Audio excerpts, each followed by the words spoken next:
Hey, everybody. We are live. This is Teresa. Hello. I'm Kaye. Remember me? It's been a year. Well, I don't know. Maybe not a year. Possibly a year. Let's see if we've got this adjusted. I think it looks pretty good, don't you? Yeah. Okay.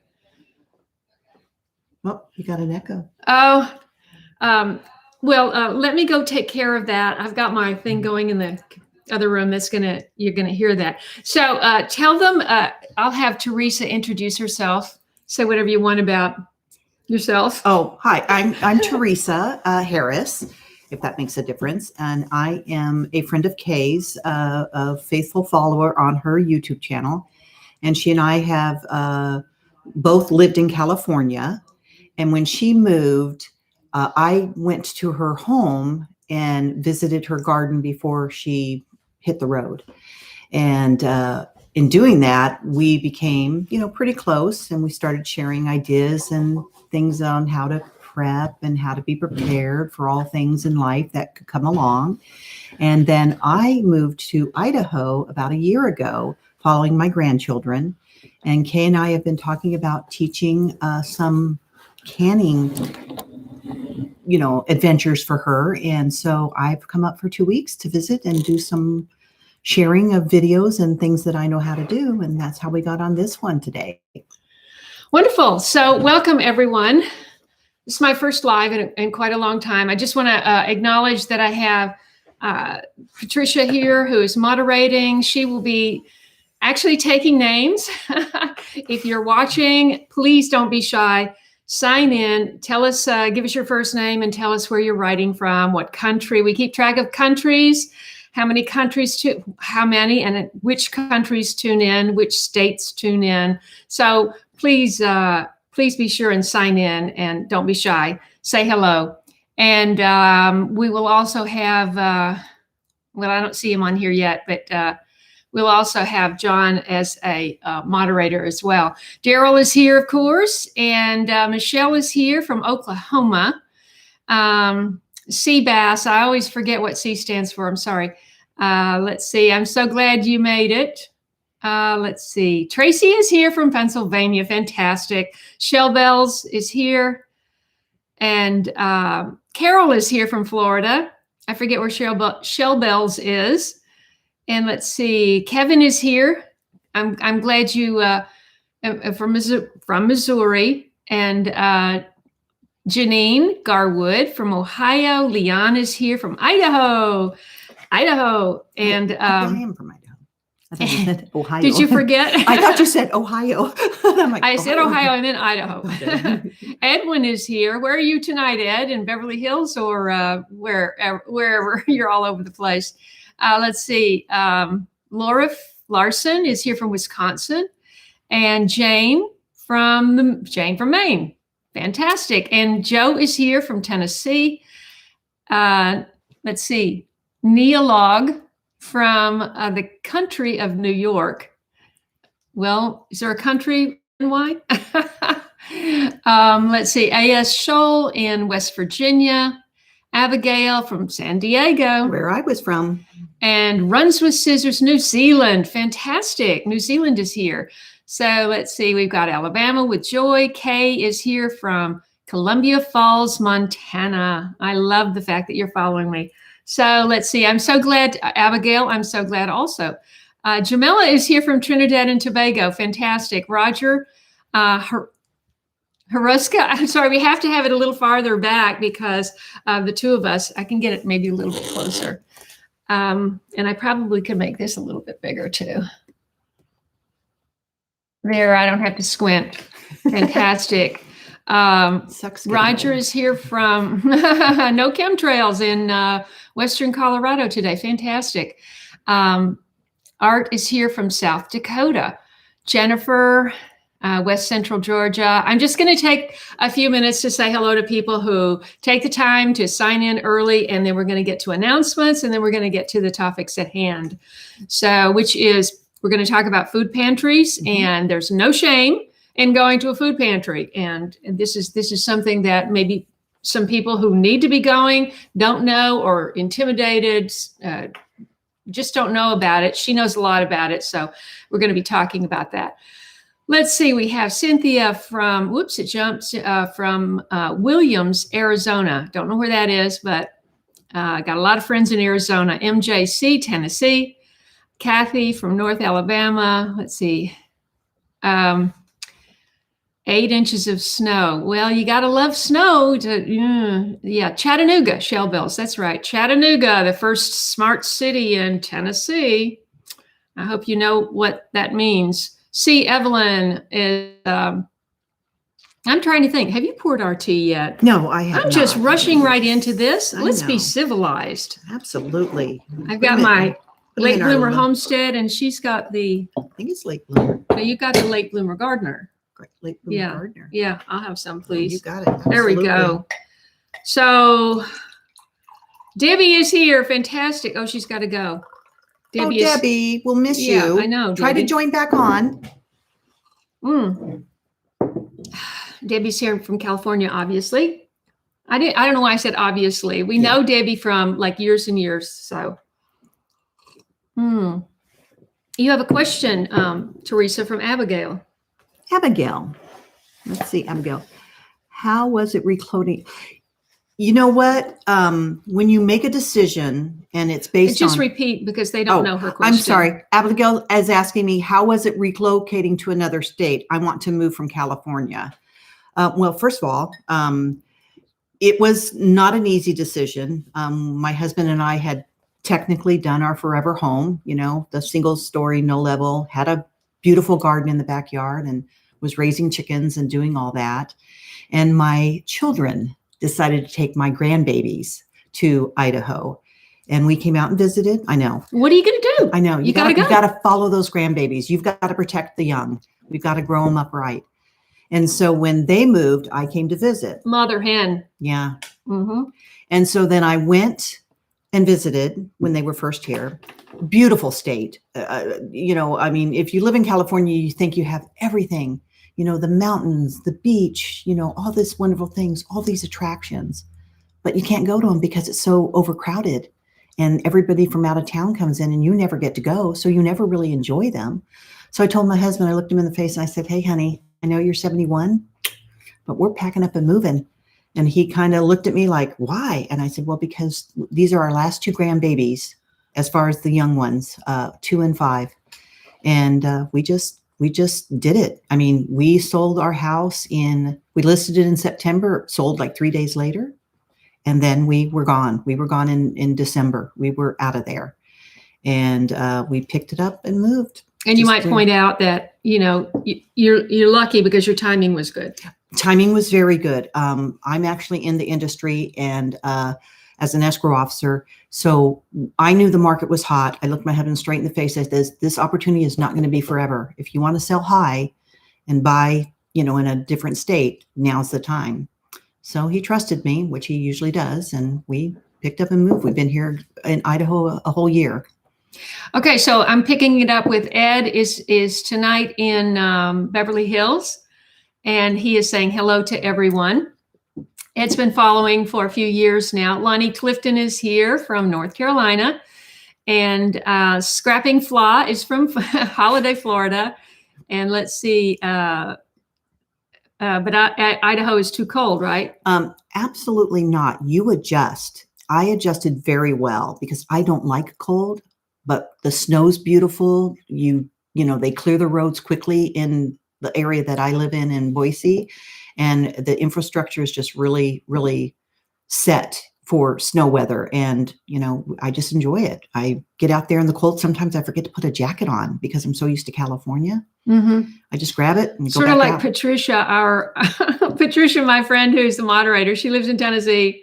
And the worse the weather, the more she's out on the roads, not with a 4-wheel drive. No. She likes slipping and sliding and just seeing how icy the roads are, Well, she's a character. It's funny. The one thing I learned in Idaho is you don't pull off the side of the roads because it's a ditch for a farming belt where they run the water to all the farms. So if it snowed over, chances are it's a ditch.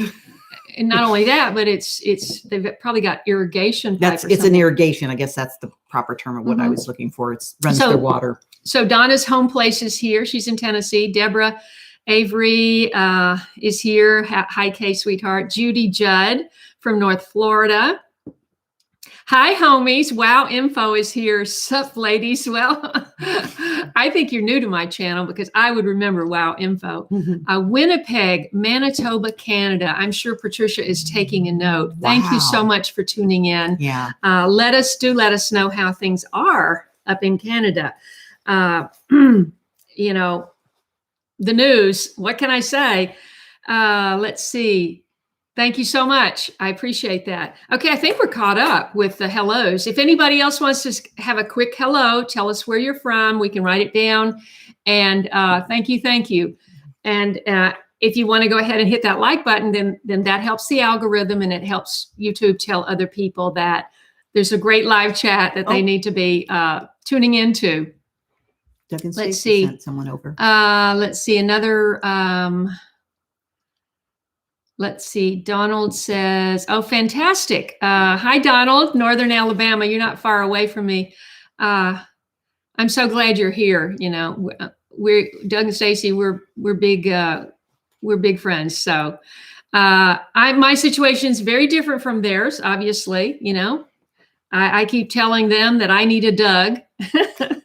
But you know, everybody does. Better watch out. You might get volunteers. Well, I mean, how many Dougs are there? I know. You know what I mean? Yeah. So anyway, let's see. So beautiful people from Tennessee. This is a general question to everyone watching from Tennessee, from Abigail. She's looking to move. And she says, what town do you recommend to live in? And it depends. I can tell you from my experience that if you're looking for farmland, you're more likely to find it around Smyrna and Sparta and south of the I-40. You want to get as far away from Nashville as you can. You know, if you don't have a great need to run over to Nashville, then I would get at least an hour away, because that, you know, that whole, shall we say, woke thing, not to mention that GEE and all of the towers and all of the congestion and asphalt and concrete. I mean, I know some people may be watching that live in Nashville and love it.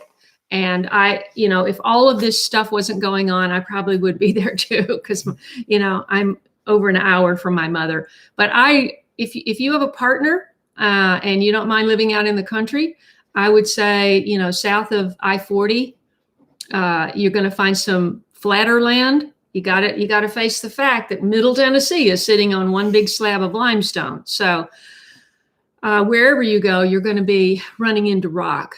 And so you have to decide what it is that you really want to do. If you want to have a big farm and have animals and grow big fields of crops and things, you're really going to need that more farmland. North of the I-40, you got more hills. And, you know, like I'm on a hill, there isn't a single piece of flat ground on this whole property. I mean, they leveled where they put the shop and they leveled where they set the foundation for the house. But even that's not level, because the foundation is over there is much higher than it is over here. So that's my big problem with even getting a greenhouse. So these are the considerations. And then you can go west of Nashville. It gets drier and flatter and all that towards Jackson. You don't want to get anywhere near Memphis. And so, yeah, that's what I would say. And if you want it, you can go to the mountains, but then you're dealing with mountains. You're not dealing with flat ground okay, I'm going to get off that. There are other people here that probably have questions. Wow Info is not new, actually. Maybe you changed your name. Gabriella Bennett is here from Ontario, Sudbury, Ontario. Wonderful. Thank you. And Toronto is here also. Man, we've got a lot of Canadians here tonight. Fantastic. Thank you. Let's see. Let's see. Okay.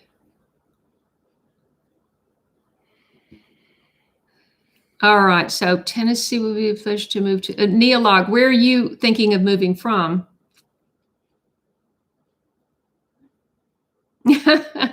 Yeah, I'd need somebody to excavate and to build that, because the water is gonna. It's a water issue. in the wind, you said at one point in time for. Well, yeah. I mean, if you build it strong enough, Mhm. it's. It could probably withstand wind because there's a lot of hoop houses, but they're expensive. They're like $20,000. I can do it. So, yeah. And then Daryl has suggestions for you, Abigail. I'm going to turn that question, Abigail, over to Daryl because he's been here a lot longer. Well, I have tiers. I have terraces for my tomatoes. Let's see. I do have a few grapevines. Let's see. And then the Appalachian region, I mean, it's beautiful, of New York. Oh, wow. Oh, that's where you're from. Okay, great. Gary is here from Northeast Alabama. We got a lot of people from Alabama. Fantastic. So you guys get to know one another. Please go ahead and if you could hit that like button. We've got, let's see, 93 people on. Fantastic. 68 of these. That would be wonderful. And Cherie is here from Kentucky. And let's see, Wow Info is a master grower. And I see. Okay, fantastic. And Little Country Cabin is here from Southwest Mississippi. I think you're our first Mississippi so far. I don't think I heard any Mississippi. That's Missouri. The first that one. Was the only other one. And I saw. Let's see, Dee Van Eyck is here from Norman, Oklahoma. Fantastic. Helen, Southwest Virginia. My brother's in Abingdon. I'm sure you probably know where that is. Helen, Yeah. I have all raised beds in Idaho. I put in a garden when we moved right away, and I have a lot of raised beds. Fantastic. T Black is here from East Tennessee, and Tara from Kauai. Oh my gosh, aloha. Fantastic. Marianne from Massachusetts, and let's see who else. Christina Rodriguez, South Texas. Fantastic. Top Cat is here. Let's see, Palram. I'm going to write that down. Greenhouse from. Let's see, PALRAM greenhouses for 2000. Yeah. No. Or North Georgia, Northern Georgia. Well, that's where she is. I don't know where the company is, but I'm going to write that down. We'll find it. Okay. And, okay. Fantastic, Helen. Yeah. My brother's lived up there for a long time. He was in the Department of Wildlife. Well, let's see. He was in the Department of Fisheries and Wildlife for his whole career. And so he was all around there. Minnesota Mama Bear is here. Blessings to you. I Am Blessed is here. Fantastic. Texas. Let's see. Tara, Malka Shed Farming. Malka Shed Farm is, that must be in was she the one from Hawaii? She could have been, yeah. Okay. I'm gonna write that down. I know that's that honey. Isn't that good honey? No, that's Manuka. Manuka, okay. Yeah. Jackie Archer, Virginia, a lot of Virginia here. Let's see. Donna. Yes. I'm glad you added that, Donna, because I don't know that well. I know that you can get good farmland west of Nashville. You just want to get at least 30 miles west and 30 miles east of Memphis. Yeah, exactly. Far away from the cities. Okay, so I think we've said hello to everybody that wants to say hello. Anybody else want to say hello before we dive in? We got 105 people. I'm so pleased. Please smash that like button if you don't mind. And let me just check on Haffy because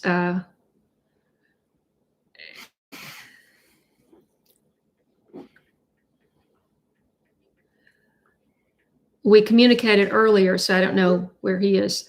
So anyway, okay, Connie, who is our longtime my dear friend from California won't be able to tune in today. She's got window installers. They came late, so she sends her love to everybody. I haven't done a live stream in a long time because, well, first of all, it's a lot of work. I don't know if you're aware of that, but you got to set up. I don't have a studio that I can just go in and flip one switch and everything goes on. And I've got technicians running around. I got to move furniture around, create some light, and if the sun is down, you have to create all the light. So you can't do any. Use any natural light. And of course, you got to make yourself look nice. We had to do Makeup. that. I mean, we went around shopping today. Let me just talk a little bit about what our plans are. She came to help me learn how to pressure can. I'm one of those people that just have not I've got the pressure canner and I just have not stuck my toe into that whole project of pressure canning. It's intimidating to some people. Yeah, very some people are intimidating. very intimidated, and I'm one of them. It's not so much that I'm intimidated. I have, one of my big downfalls in life is that I hate reading instructions. I'm a visual learner. Yeah, so am I. Yeah. So I just thought, she said she would come and just teach me. I go, okay. Now, granted, we did do a great pressure canning videos at Daryl's, which you can see in the Bamboo Oasis playlist. Go to my homepage, click on playlist, take a note. Daryl has a beautiful tropical garden. Well, as tropical as you can get in Tennessee. And he's been gardening, organic gardener for 45 years. And he's going to have a big birthday on Saturday. Remember the bundt cake bake-off? And I posted all the pictures of everybody that sent me a picture of their bundt cake. Well, I never got around to making mine, and I'm going to make mine for his birthday. So I am making a chocolate chiffon tube cake. And it requires 8 eggs. Now, this is not the best time to be making a cake with 8 eggs.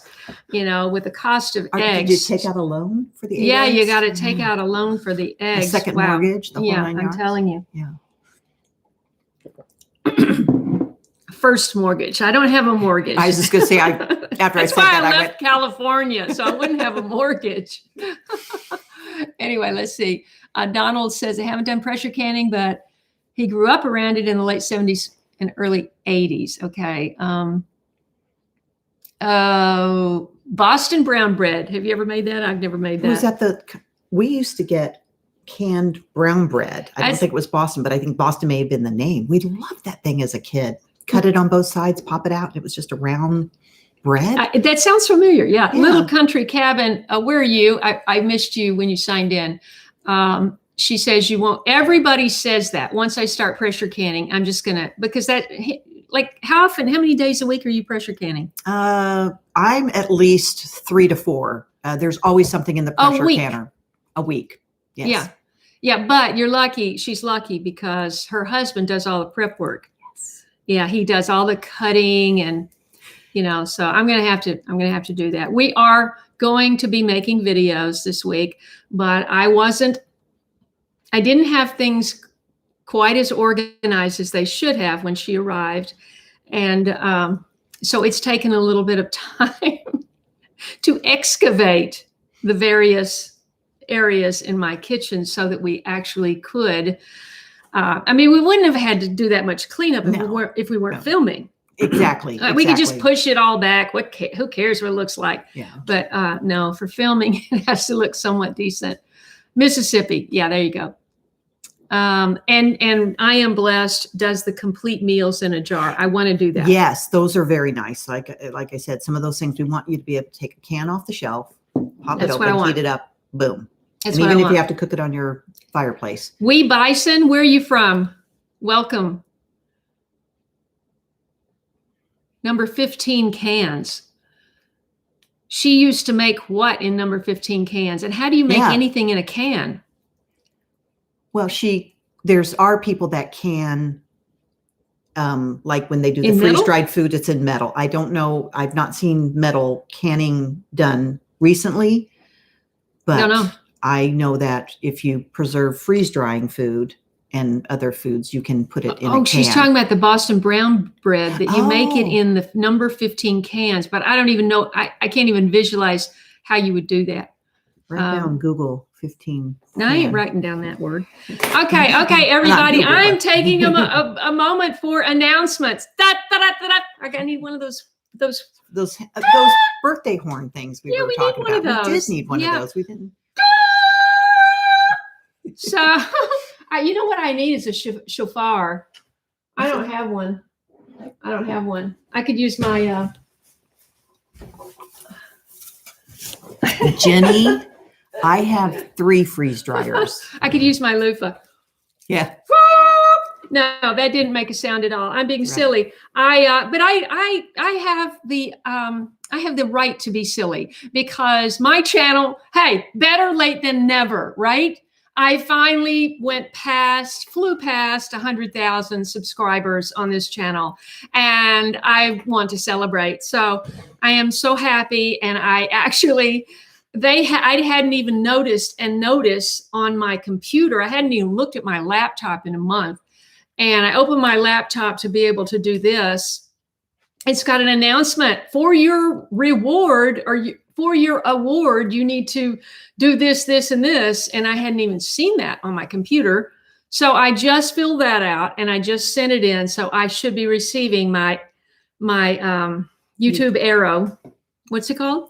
A plaque, I guess. Isn't it a plaque they give you? Yeah, but I mean, it's got a thing on it, like an arrow. Yeah. The black arrow. Like the push to go button, the red button with the, oh, good. Yeah.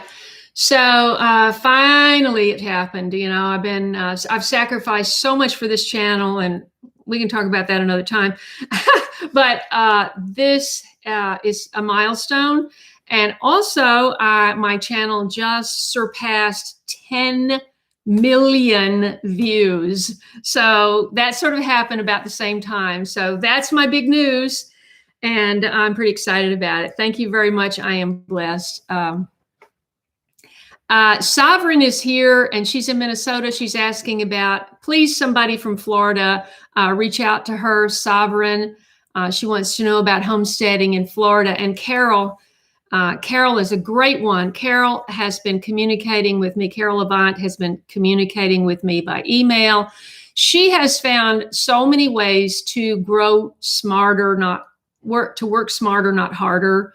And, you know, I really almost killed myself until I happened to meet Randy in the co-op in June. And, you know, that tiller was way too heavy for me. I hurt my back, and it's, you know, I've had problems with my back ever since. And so anyway, it's going to be great for me to take some of her advice. And also Haas Tools has asked that I become an affiliate. So I will be having Haas Tools, who also, if you don't know, Haas Tools has everything for growing. Not only that, they have a TV show or a YouTube show, and they teach you how to garden and farm and everything. So it'll be great to be an affiliate for Haas, and I'm going to get some of their long-handled tools that keep you from having to bend over all the time. Bending over is the hard part when you're older. I mean, bending down and bending your knees down, and bending over is not hard. It's getting back up. So, and I think when we're of a certain age, we won't name the age, you have to be more careful. I'm 50. So I know. Okay. I didn't think you wanted to tell everybody. Okay. You were 50. Yeah, that's true. Well, you have to be careful, because once you hurt something, it's harder to sometimes heal in your older age. I know. And stuff. Not that I am. No, you're 50. You've got plenty of time. But yeah. But anyway, and so in addition to that, Helen Addington is here. Thank you, Helen. Did you say where you were writing from? Peggy is here. Tracy has a question. Well, she Let's has see. a kind of a Well, statement. first, let me just say hello to Peggy Reboller, YouTube, Becky's Homestead. She's in Florida. Oh, she's talking to somebody else. Okay. Tracy says, Tracy, we just got another canner for Kaye at Ace Hardware, and you can get them at Tractor Supplies. So sometimes check your smaller stores. I know if in Idaho, you can get them at Buy Mart which is bi-mart. And then, of course, online you can get canners. His light says Haas has very limited organic and even non-GMO. I think what you're saying is they don't have a big selection of organics, open pollinated seed. I think that's what you're saying, and I think you're right.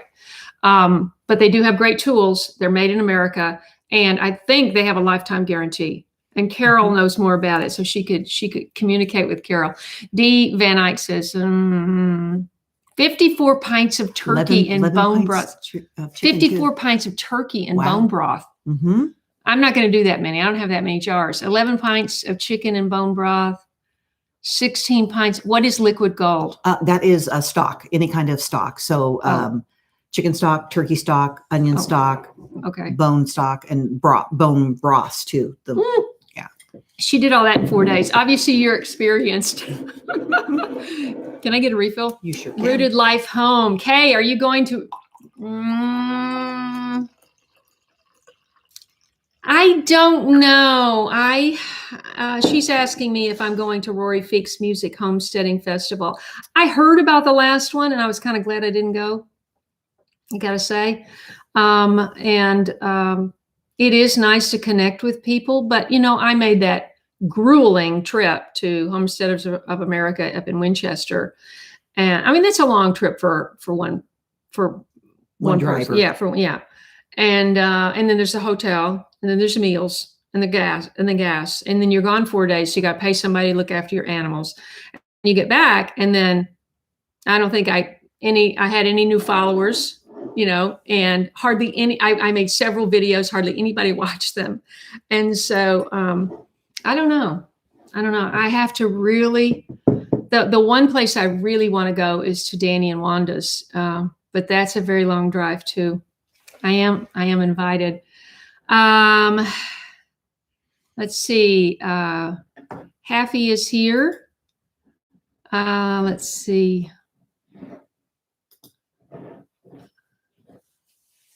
Okay. So I guess I have to add you as a moderator on each computer or something, Haffy. So yes, Southwest Virginia. Okay, thank you. Okay, so where are we?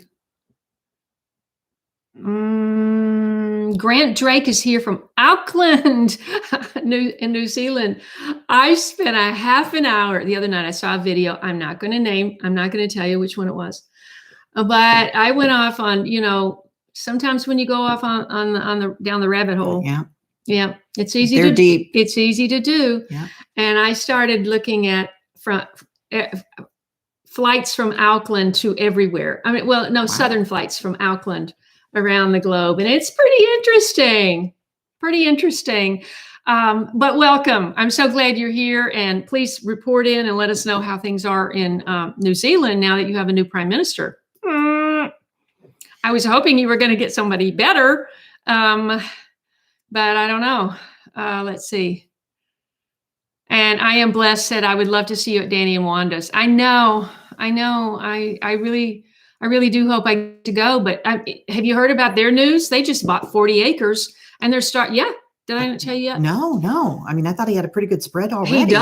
He does, but he's thinking ahead. Yeah. And he's had several careers, and he's had several businesses and everything. So he was in the position to buy some land. And so they bought 40 acres. They're going to have pecan trees, and they're going to have an orchard. They're going to have a huge cornfield. Mm-hmm. Of course, he's got the contacts that can come over with the earth movers and all of that to clear it.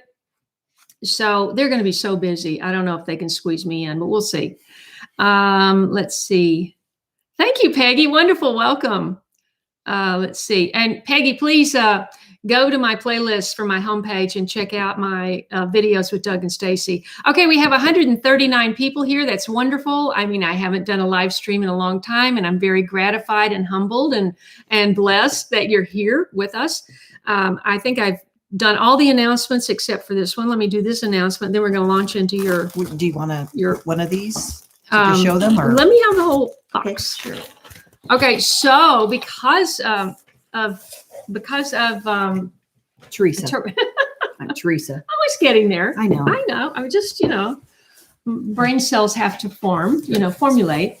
And thank you. And so Teresa, when I was talking to Teresa and we were planning to do a week of canning, she said you should really contact 4 Jars, which is this wonderful new company that makes jars and lids for canning. And you've probably heard about it. A lot of people are working with them. Like, what's the one that you mentioned? Sutton Days. She has a Canuary 30 days of canning, and they're all using the jars. All the homesteaders are using the jar. Well, if we get our first video done, well, we will.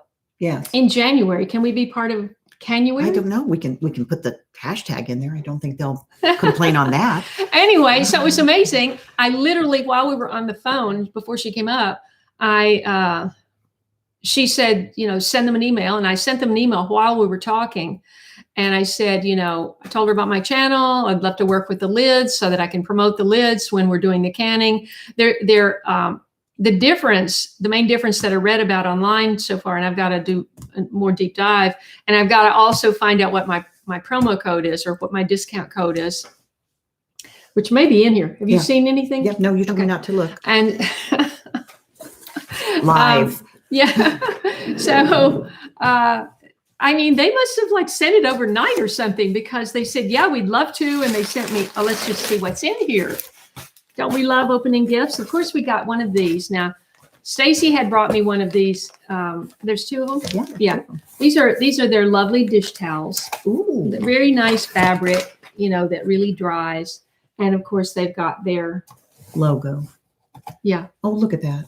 Oh, that's beautiful. Yeah. You can never have too many towels. I don't No, care from you where. can never have too many dish towels. Oh Lord. I can have 20 dirty dish towels on one day, and in a day or two. So, these are really well wrapped. So those are Canning 100 lids. 100 regular mouth lids. Oh my gosh. 100 lids. 100. That's. I could lose half of them and still have enough. Yeah. Okay, this is the regular mouth 100 canning lids. The bands are not included. Lids and bands. Okay, then I have 12 lids and bands. Oh my goodness. And then 100 wide mouth lids. oh my good, and bands not. Oh wow, that's heavy.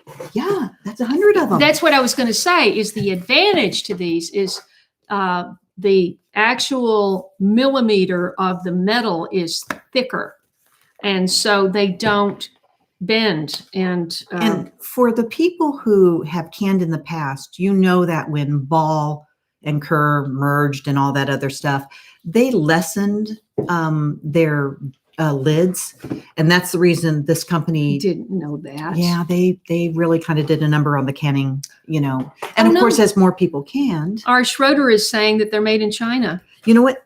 Is that really true? They, to be honest with you, I believe they are. Oh. But I also believe that they're a local family trying very hard to have another source, because ball's made in, I'm sure, China too. I don't think there's anybody that I know of personally that is made in America anymore. Do you know anybody? Let's see, who said that? I think there might be Superior's. Schroeder said that. What, Superior? Our Schroeder said that. Yeah. It does say American brand. Yeah. That's not the same thing. Well, I think the companies in it is. And I think, like anything else, not to say you have to pick your battles, because believe me, if I could get a ball or cur lid that would seal and be, available. They just did reliable. Yeah. They just did us really wrong, and they haven't stepped up to the plate, and it doesn't seem like they want to so much. We're starting to see some canning supplies back in circulation, but we were going everywhere. It was almost like you had to be on the black market just to get jars, or know someone whose family member had stopped. Was there no more information There was no more than that. Okay. I imagine they'll give you an email. Okay. Well, thanks for pointing that out. So, but if they're all made there, then this probably would be the best option. Yeah. Let's see. Sea Bass has those. Let's see.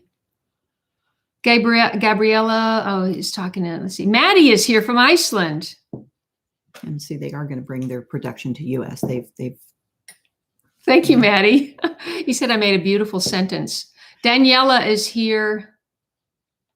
Yay. Okay, then that's some good news. Daniela says they are going to, I hate that word eventually. I know. Yeah, I mean, I'm not going to live forever. Like eventually we're going to, right. Turn 51. Yeah. Well, I know. I'm not, yeah. But you can if you want. Let's see. Many dented. Yeah. Many dented lids, I think she meant to say. Yes, the lids for the... Schroeder says ball lids are still made in America. And they should step up their seal because Jenny we're losing White, food. Thank you so much, Jenny. And if you didn't tell us where you were from, then please let us know later. Kevin Baker says that's right. Kevin, when he gives them away for gifts, he never gets them back. So he doesn't want to spend a fortune for them, and that's understandable. Tattered lids. I would love to be able to have 100 tattered lids at my disposal. I would love that. Unfortunately, that's not in my budget at all. But they do make a good lid. Abadunban says, yes, ball is made in America. Okay. Jill Winger swears by them. I've got a big, he's not going to bug us. No, I know, but he could like bonk into my head. Jill Winger swears by the, which one, John? Seabass agrees with something. Let's see. Customer service is Rooted Life Home says customer service is great for jars. I will have a discount code. So if you're not committed to another person that's already using 4 jars as an affiliate, I would appreciate it if you would go through me. You can go to the bottom of any of my videos for ways to support this channel from my Amazon affiliate, which you get like $30 a month. You don't get rich on this affiliate stuff, okay? But it all adds up, and that brings me to a point. I have a relatively new follower. Let's just call him Owl, because that's how he signed his card today. Didn't it say Owl? Yes, Owl. That's not his name. That's his nickname, I'm sure. He's quite a fan, watching all of my videos, going back, watching all the old videos, commenting on every single one. I really appreciate your support, and he sent me a nice donation. He's thanking me and sending me a donation, so I want to thank him. So everything helps to support this channel, and I really appreciate all of your support. So let's see. Okay, she uses Harvest Guard reusable lids. Reusable lids, probably like a tatter. But how do you have a different rubber thing? You have a rubber seal, and you have to order rubber seals eventually because obviously they last so many times. And then they have either a white or a different color. I don't know what the one she's referring to color is, but you put them on them and you still seal it, and then they're just a rubber lid, plastic on top of the rubber. Like in the old days, like the what is the rec jars? Which I would love rec jars to be. The old blue jars had the one piece lid, and then inside it you put the rubber right on the. And with the lids that you can reuse, you consistently can use them after things. It's the same concept. You put a rubber ring, put it on. You still do the twisting. And then it seals. She just explained that neolog. She said when they combined with Kerr, Kerr, yeah, they're one and the same. Basically, is what it amounts to. They drop their quality, and that often happens when companies get bigger. Yeah. They still want to keep that money coming in, and I'm sorry, there's that bug. And I think that a lot of times what happens, 10 times, a lot of times what happens in companies, they get. They see in their minds their bigger picture, not our bigger picture. They reduce the amount of time that a lid could be sealed to a jar, down to 18 months. Well, sometimes your food, preserving it, depending on how big of a canning person you are, your food can be on your shelf for, up to 5 years, depending on what you're canning. So if that lid fails between a certain point or they're claiming, they want you to repeat buy. That's the idea of, companies. They want you to repeat buy. Right. And that's what I think they've done, is they're just trying to market it as you have to repeat buy. While we have 145 people here, I just want to say welcome. Thank you. I'm so gratified and humbled and blessed that you're here. And what was I going to say? I was going to say something. We got on a canning tangent. Yeah. I wanted to say, oh gosh, I forgot. Okay. Well, we can start talking about pantries if you want. Yes. I was just going to say something and then start that. So Okay. That's fine. Let's launch into pantries. A lot of people have never used a pantry, including myself. And many people think, oh, well, you tell it better than I do. You tell the story. Yes. And also start with, if you don't mind, we looked around here yesterday. Yes, we did. And there's a big difference between pantries, the ones she's going to in Idaho and the ones that are here. Yes. Huge difference. There is a difference. And I strongly suggest that you research in your area. I mean, I just get online and, pantries in my area, and a whole list will come up in Idaho. And I'm in the Boise area. And I started kind of a dive myself into how pantries are subsidized, I guess would be the word, or how the government gets in there and kind of manipulates the situation, if that makes sense, and how the stores make more money giving things away to pantries than they probably do selling them. I mean, you've seen the price of, meat. It just skyrockets. The price of eggs skyrockets. And a lot of times people are, I don't want to use the word forced, people are going to pantries so that they can then afford to put gas in their car, or they can afford to maybe buy baby formula, because there's not a ton of pantries that give out baby formulas. They do diapers, but they don't do baby formulas as easily.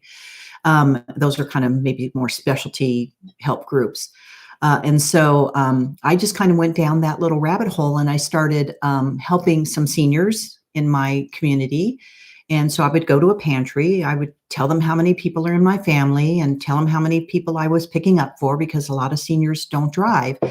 And you pop open the back of the trunk and they just load in this food. And I was telling Kaye, I said, you never know what you're going to get, but you always get a protein. You always are going to get like oatmeal. You're always going to get vegetables, and you're always going to get things that a store may have donated to the pantry. I don't drink coffee, but I've gotten full canisters of coffee because the lid no longer was with it. And I have stumbled on quite a few pantries, and I have a group of people in my area that I call them my pantry group, and I tell them when the next pantry is and the date and the time. And we all try and go to get food for our families and for people we know who are needy, not from not having enough funds. It's from not having enough income, because the government has raised everything. The prices have skyrocketed and we can no longer afford food versus gas in our car to get to work. And they have, in my area, they have no qualifications. And I think this may have been a whatever demic guideline. And so they let you line up, you drive through. Most of them are drive through, open the trunk up, they'll throw in, tons of stuff, and then boom, you take it home. And for me, I take it home and I distribute anything. I try to be a no waste kitchen. I distribute anything that is not going to benefit me. And I know that sounds strange, as far as like not benefit me, because you can and preserve almost anything, but I'm not going to use 4 gallons of milk in my family if they've given me 4 gallons of milk that day. And so I'll put the milk on my community page of the neighborhood that I live in, and that milk will be gone in minutes. Hold on one second. Yeah. I just want, for those who just joined recently, I just want to reintroduce my guest. Thank you for pointing that out, Haffy. This is Teresa Harris. She is my friend from California who now lives in Idaho. I left first. She left soon after. We escaped LA. No, she was in San Diego. She escaped San Diego. No, we both escaped California. or that's the way I look at it. Yeah, I look at it that way too. I mean, Yeah, I'm absolutely, if you're thinking of moving out of a area that you feel is not good for your well-being and mental health and all that, does get out. Yeah. Just get out. Let me interject. I mean, I do have friends in California that watch my channel. They have family members. Mhm. They're entrenched. Yes. They want to be with their grandchildren. Their children are working. They have jobs. They don't want to leave because of that. And so they're able to stay, and Yeah. God bless them. Well, and the truth be told, if my grandbabies hadn't moved, I would still be in California. And back to the introduction is Teresa is a major canner, and she Prepper. Yeah. And she has an incredible pantry, and she's been kind of coaching me all along since I've been here. And we talked about once she got really settled, and her husband's had some health problems and stuff. So when she could clear a path this winter, she would come for 2 weeks, and she actually did. How many people actually do what they say they're going to do? I do try to keep promises. And so she's here, and she is going. We're going to start. We call it. We're going to jump off the deep end, or we're going to dive off the deep end. Yes. And that's not the expression, though. We're going off the deep end. No, but anyway, we're already off the deep end. We're going off the deep end by starting pressure canning with raw packing chicken. Yes. So that's what we're going to be talking a little bit more about. Although, what I'd like to know from you, there's 154 people. Would you like to see I suggested that this could be a series while she's here. She's going to be here for another week and a half. Would you like to see more lives with the two of us talking about, various things that anything from canning, freeze dryers, headlines, dehydrating, prepping, all of that. Doing a live stream, just FYI, doing a live stream with a guest is so much easier than just one person just talking the entire time, and trying to keep things lively and entertaining and being able to see who's actually here. So if that's something that people would enjoy and be able to tune in several times in the next week and a half, suggest in the comments, in the chat, what is the best time of day? I mean, we're open. Yes. But obviously this time is better because we would have had a good chunk of time to can during the day, and then we could report on, how it's going. And also we can, I mean, I was just looking at headlines today. If we got off on that could be a whole live stream right there. That's a live stream right there. Wow. Oh, and so I don't know how far you got into what you were just saying. So please let me know about that. Okay. Well, and so for me, the canning industry allowed me, because I also have a softness in my heart to help seniors. And a lot of times the seniors could not make it to the pantry. I volunteered at a pantry, and, that was my way of giving back for what they were giving to me. And just to give you an idea, we have this group that it's called Gap Friday.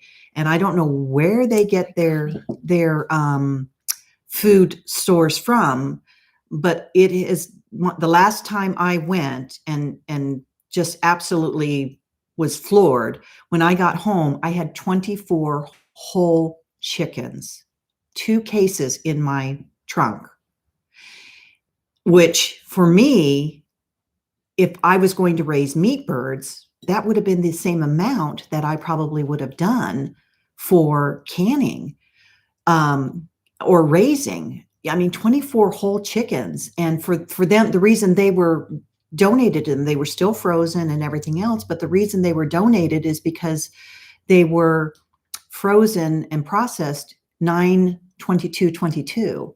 So a company trying to sell that product, it would be deemed not to their standards. And of course, they want to get everybody believing that they don't last that long and they aren't that good and all those things after a certain date point. That expiration date is, in my belief, is not as accurate. I mean, we all were given noses by God and common sense to know if it smells bad, when in doubt, throw it out. And I mean, there is quite a bit of waste. I've gone to pantries where I'm surprised at what they're just throwing out or Yeah. have had donated. Mhm. Being blessed to be in a place where farming is part of the culture there in Idaho. Onions. I have freeze-dried, dehydrated, powdered, canned onion stock, canned onion soup. I mean, because I had so many onions given to me. And the thing I also believe in strongly is a community that gives back. People come to my house and say, Teresa, I don't have anything to feed my kids today. They haven't gone to a pantry. They don't know about a pantry. I believe strongly in teaching a person to fish. If you teach a man to fish, they can sustain themselves. So I try to teach them about pantries and how to go to the ones where you can just drive through and they are not going to ask you how much you make. They're not going to ask you for your firstborn child. None of those things. They may ask basic questions so that they can get more food donated to them from the bigger pantries. And there's even a movement, I think it's called Feed America. I know it was really big in San Diego. It's called, where you can even go there and they will have what's called community days or commodities days is what they call it. And they will give you protein, milk, fruit, vegetables, and everything's really pretty up to date and good. And, my goal is when I take it home, it's immediately canned. And that's what I usually spend my time. Or it's put in, I do have a freeze dryer, so it's sometimes She texts her husband and he gets everything prepared and she walks in the door and he chops it all up and she does the actual process. Yeah. And so for me, it's going to be a little bit of a drag, but I'm not going to be doing 24 chickens. No, So, I'm not going to do them in one day either. I mean, it'll be taken out in steps and I'll find out how many will fit in my jars. And just hold that thought. Okay. I just wanted to catch up on a few things here. Gina is here. Hello, Gina. She's my good friend that visited. Go back and check out the video with her visiting here. And Abidaban is, I'm still seeing ads, and I don't know what that means. I hope that doesn't mean, I don't think that they're running ads during this. And Owl is here. I just gave you a shout out. I don't know if you saw that before I saw this comment. Hopefully not. Hopefully you saw that shout out. Thank you so much for the donation. I appreciate it. Churn Dash says, congrats on 100,000. Thanks so much. Star April Showers, great information. Let's see. Seabass is donating to Pantries. Let's see. Janine says she's enjoying all the information. Blessings. Thank you. Carol donates the extra produce she grows to her church's food pantry. That's wonderful. Wonderful. And so Star says, is it healthy food? Well, it could be. Is it going to be organic and from your garden? No. But you're going to get the same carrots that you would pick up at a grocery store. You're going to get the same celery you pick up at a grocery store. You're going to get the same potatoes that, somebody else grew from a farm and pick them up just like you would if you were going to a grocery store. So best case scenario is you grow your own and it's organic and you know what goes into it. But if that does not happen and you're not able to do that and you are hungry, don't hesitate to try to go to the pantries. Now, when I was looking at this, did you go over the difference in the pantries like the ones we saw here? There's different pantries, and I personally avoid any pantry that wants you to give your life story. And that's not because I want to hide anything from them. It's just that I don't want my business everywhere. So what might they ask you? Oh, they might ask you, Your how income? many children, your income, bring a, I don't know, your tax returns to show how much you made in a year to see if you really qualify. Or a work, what do you call it? A pay stub. It's been so long since I had a pay stub. You and me both. A pay stub. Yeah. And sometimes, because the stigma that people put on other people about needing help. I mean, how many people are paying, $5 to $6 a gallon for gas, and that $5 or $6 stops you from buying fresh apples or milk? Yeah. So I guarantee you, people would forego the apples. They will in a heartbeat because they need the gasoline to get to where they're going. They need protein. They need to pay their electric bills. I mean, gosh, and we all know. And the only well, I don't even want to go there. I was going to say the only upside, if you can even call it that, to having these food shortages or whatever, is that less people will actually have the money to eat all this processed food. Yeah. Because the processed food is something that we can totally leave off if we've got the money for good food. Yes. And the thing is, you may not get organic, but you can sustain yourself and survive. And believe me, if you know what hits the fan, like a million channels and independent news sources are saying, you'd be very happy to have. Exactly. And that's another part of the prepping, that I feel that a person needs to do. When you're prepping for whatever the future may hold, you're also prepping now for the future rising costs and availability. They're already telling you there's an egg shortage. They're already telling you chickens are going to be in shortage. They're already telling you, they're going to turn your beef into bugs, or Beyond Meat or whatever. So they're not turning turning beef into bugs. They are growing bugs, and I'm going to do a whole. We'll do a talk. Would you like to see a live stream on that, or would you like to see me to do a video? Because I have a lot of information about the whole insect food thing. Yes. I guarantee you they're not eating cricket. All the elite aren't. Cricket snacks over in Davos. Yeah. Anyway, but you have to take away. There's no shame. And just to give a perfect example, I have been in pantry lines where the car in front of me is a Range Rover. We don't know what that person's circumstances. They could have lost their job. They could have lost their main support system and everything else. And their Range Rover is all they have. And yes, they may have to sell that someday, but they're maybe going to a food pantry just so they can keep that Range Rover to go to work, because they may not now qualify for another car. This one's paid off and everything else. There's plenty of people and the pantries. And it is not our job to judge. No, it's not our job to judge. We are not. God is the judge. He doesn't need any help from us. No. Right. No. So and I volunteered at a pantry, and the stuff that they throw out, because nobody's in the lines getting it. Yeah. Because they either don't know about it, or they have that, but I'm not that needy. Well, we all are in need at some point in our lives. And if things are going to continue the way they are, I'd rather have 25 chickens canned up that were gifted to me, so that if someone comes to my door, I can give them a jar of chicken.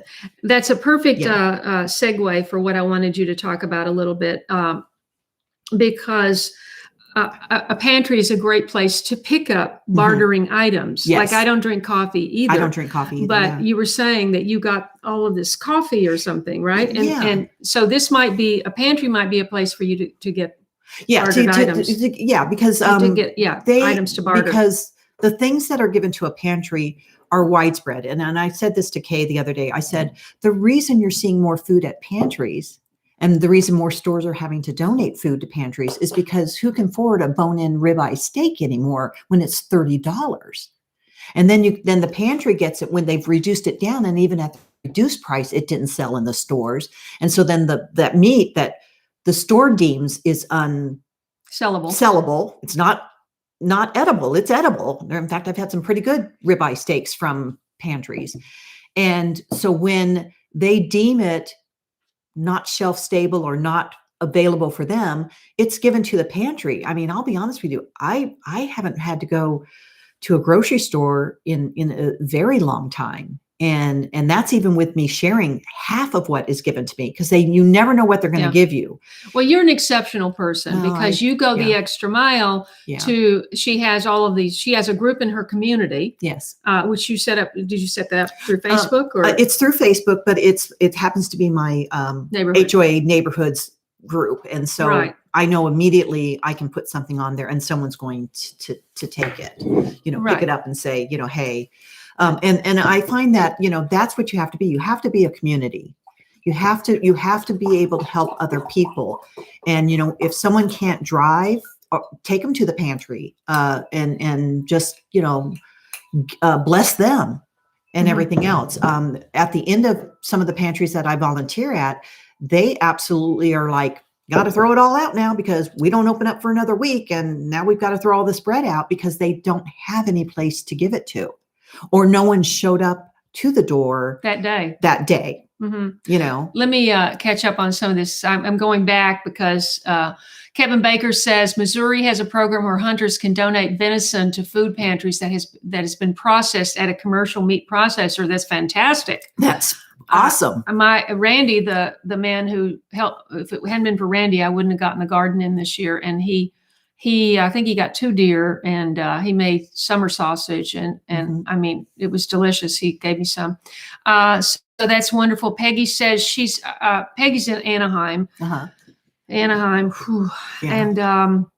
And, but grew up in Oklahoma and wants to go back. I know there's somebody else that's on the live from Oklahoma. So please connect with Peggy.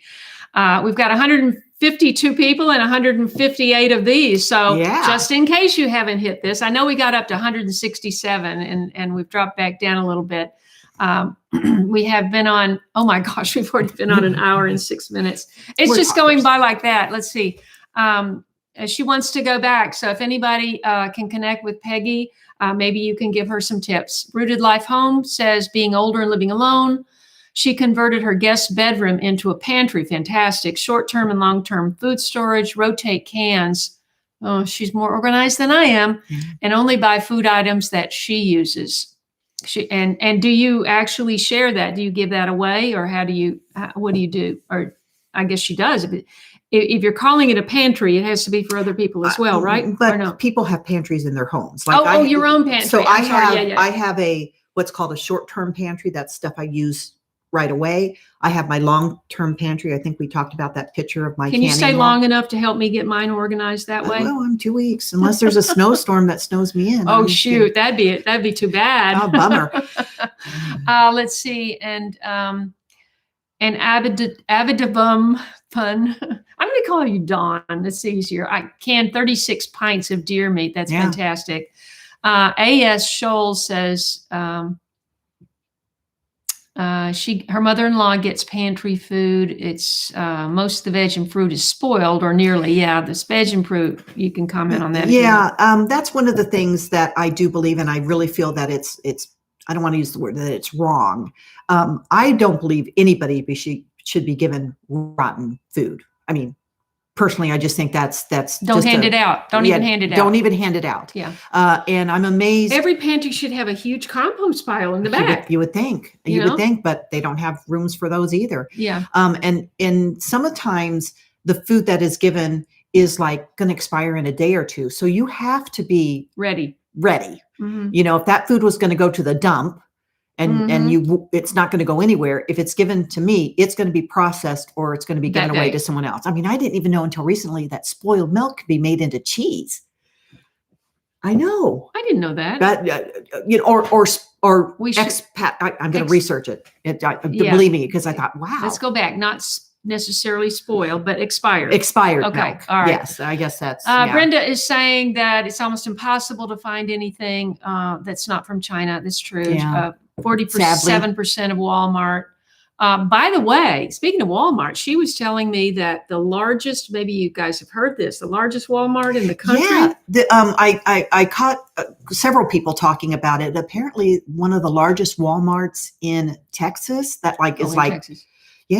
is shutting its doors. They're saying it's because they need to fix the toilets, but people have said the toilets are fine, and they don't know why. I mean, you'd think they would come up with something a little bit more plausible. Say there's a crack in the foundation. I can accept that. Connie is here from California. So hi, Connie. I didn't think you were going to make it. How's the renovation? The lighting? Wait, what did you say you were having done? I forget. Wasn't it windows that she? Windows. Yes, windows. Yeah, windows. Okay. She's got a good memory. Leslie, Lynn Blair is here. Did you tell us where you're from? Rosa Arias is here. She wants more live streams. Gina wants to know if you use Azure Standard. Azure Standard. I do. I also, because I'm a prepper, I am big on having wheat berries I never made bread in my life. I'm just going to say that right now. I've got wheat berries in my freezer. I got wheat berries. I probably have. I don't have any way to grind it. 100 pounds. You get a mill. 100 pounds I've of looked at all the prices, hard wheat okay? and the white wheat. And they're pricey. Yeah. And I bought me a mill, and then I realized, well, that's electric. I'll need a hand crank one. So I got a hand crank one too. And yeah, so they have some really, really good, foods. And if you can be at the drop at the right time and everything else, they are a very good, source to buy from. And Neil Log wants to know why I moved to Tennessee. I am from Tennessee, born, raised, and educated. I have a degree from the University of Tennessee, and then I left there and I just went to larger and larger cities. And first to DC, which oh gosh, yeah, it was interesting then. I don't know, I can't even imagine it that now. But anyway, then to Manhattan for 7 years, and then of course LA for over 30 years. So now I'm here because I have, I did have a sister, but she passed away in June, and her family, most of her family, all of her family's in Tennessee, and then my mother's is about an hour and a half from here, and then I've got a brother and all his family's in Franklin and Brentwood and stuff, so in Nashville. So that's why I came to Tennessee. I wanted to be in Putnam County with Daryl and Denise. Denise couldn't make it; she had to teach a class tonight, but I just couldn't find the right property, and I was kind of on a. I mean, I had to get out. I gave notice on my apartment, and I had to get out, and so sort of like that movie. Yeah, Get Out. What was it? No, Get Out. Oh, that movie, Get Out. Oh, remember that movie, Get Out? Get out! Get out! No, it wasn't that bad. Okay, so then Karen Leach is here. I haven't heard from you in a while, Karen. Hi. Remember when Walmart was made in America? Kind of. It's you know hard. what? I think that the original intent and owner of that company, who obviously, died a long time ago. I'm so far behind. Yeah. Let's see if I can speed up here. Yeah. Let's see. It jumped. Yeah. Yeah. Daryl says, let them eat crickets. By the way, anybody that wants to do a super chat, that little $sign is down there, and I would really appreciate it. Let's see. Cynthia says, yes, please, on their version of bugging out. What does that mean? Well, bugging out usually means that if you have to leave somewhere, you either bug in or you bug out. Me and my husband have to bug in because we're not capable of walking long distances and having a hidden place. But yes, please, that she wants us to talk about it on a live. Is that Cynthia, the question? Cynthia Smith, are you wanting us to talk about the future of our food and what they're putting in it? Oh, Happy, you didn't have to do that. Happy. Yeah, but thank you. Hopefully some people will follow your lead. Okay, Jeremiah Babe does his YouTube channel from California. Great Economic Watchdog channel. Okay. Is he's not talking the I don't know. economic ninja, is he? I don't know. He's not from California, though, I don't believe. Economic Ninja. I don't know where he's from. Yeah. I can't remember. Let's see. Anna Paula Crawford is here. Tell us where you're from. Let's see. Carol says, please smash the like button if you haven't. Thanks so much. Deadly Wound says, I thought about robbing my bank so I could go and buy eggs, but I don't think the bank has enough cash. Well, yeah, especially if it's Bank of America. Yeah. They don't can't get your money out of Bank of America. Have enough cash. They have all your cash. Right. Han Solo is in Canada. Thank you so much. Thank you so much. I like that play on words. That's really cute. Yeah. So who's, that's Jen Palazzo, I think. I think that's your picture up there. Let's see. That's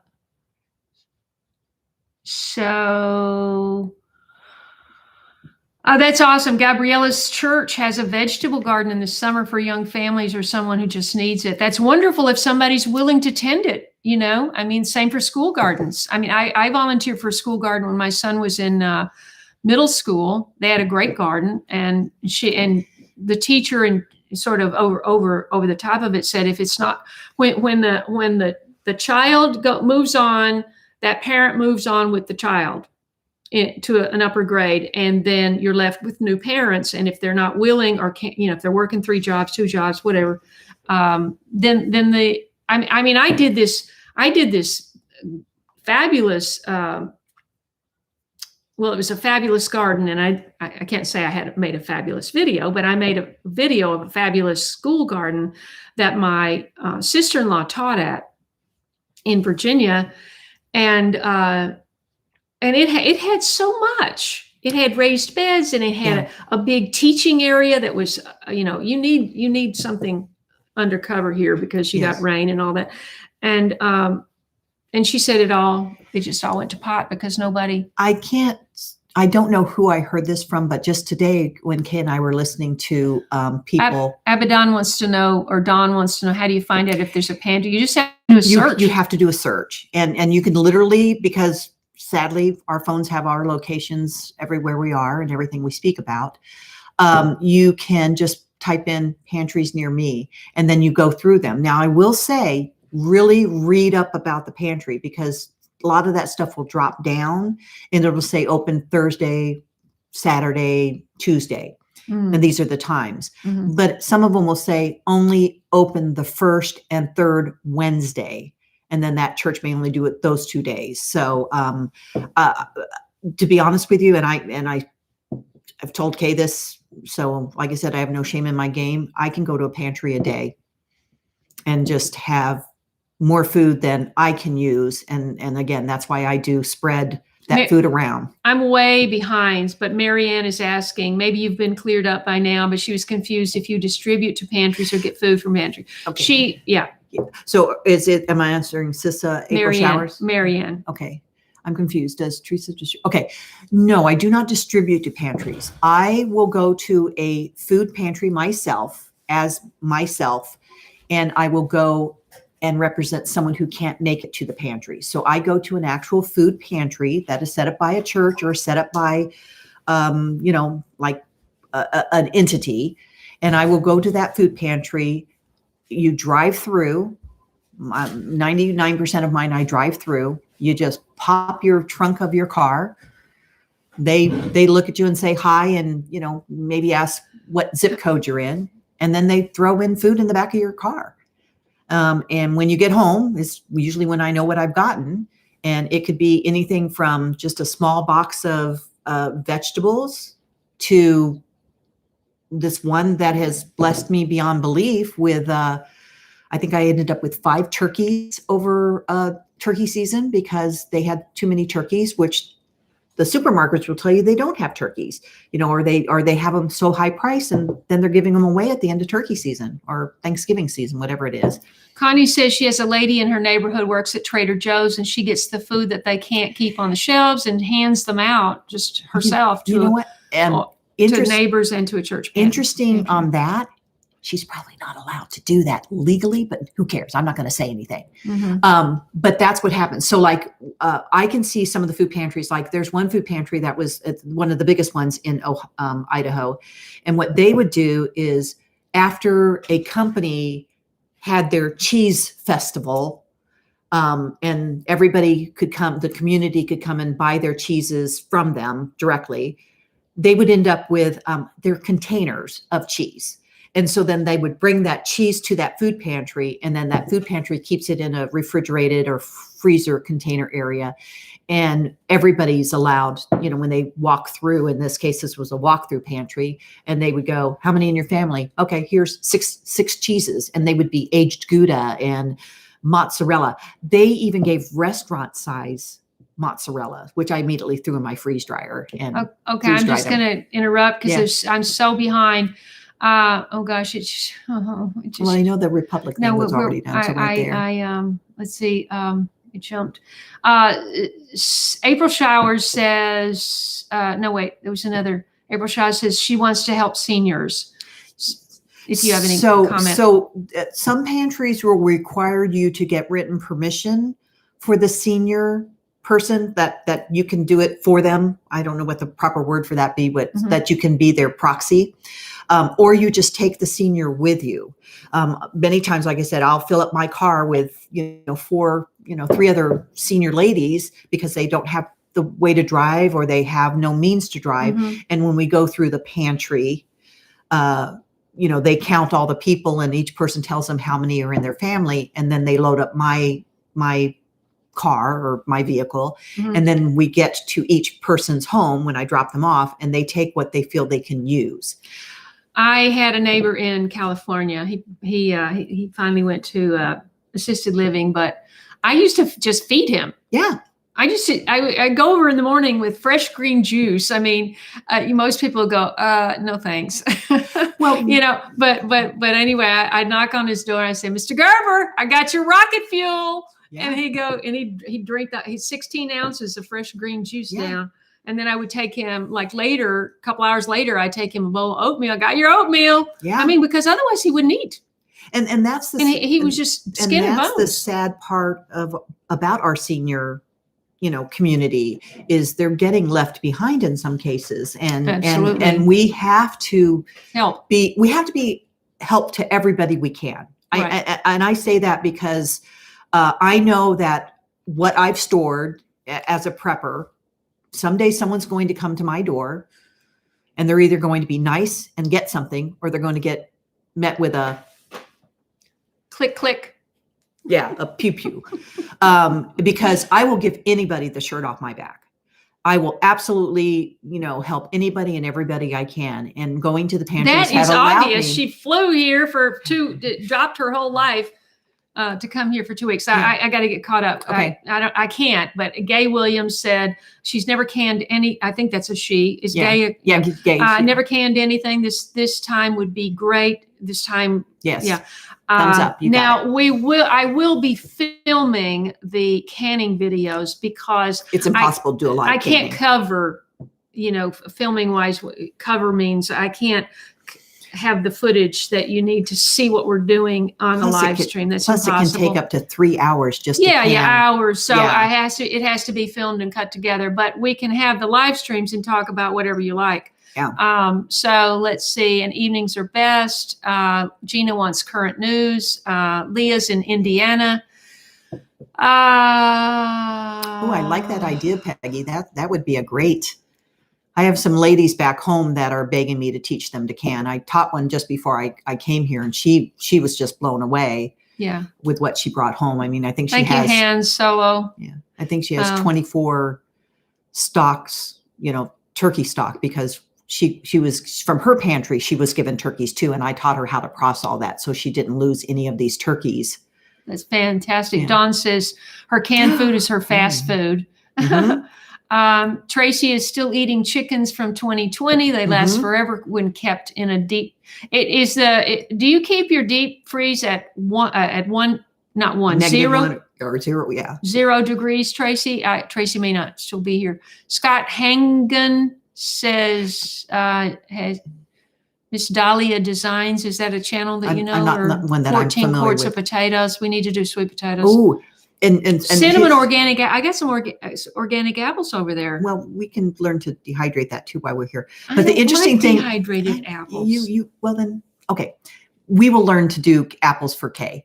But the interesting thing about your apples, canned apples. I grew up and we would have, not canned apples, canned peaches. Sorry. That's right. I misspoke. That's a fruit.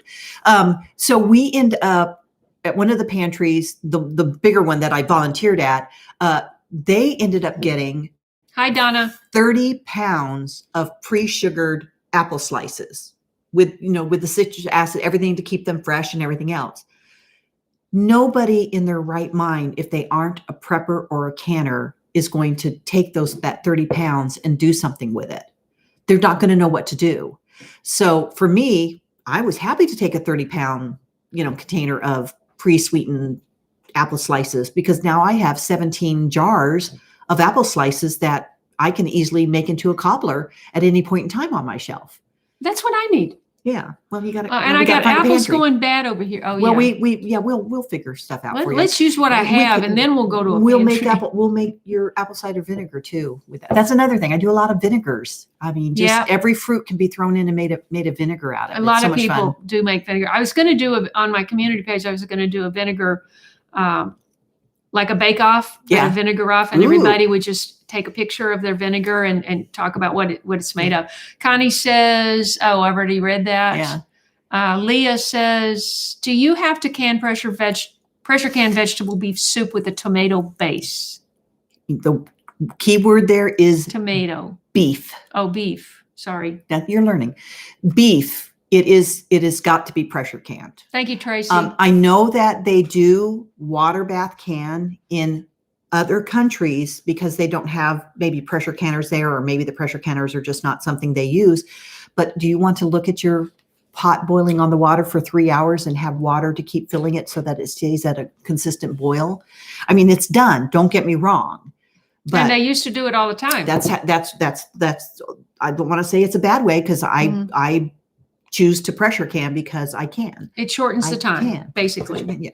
Yes. Okay. Yes. Now, did you answer this? Please explain how the pantry gets the food. Did you explain that already? I may have touched, but let's just go over it just one more time.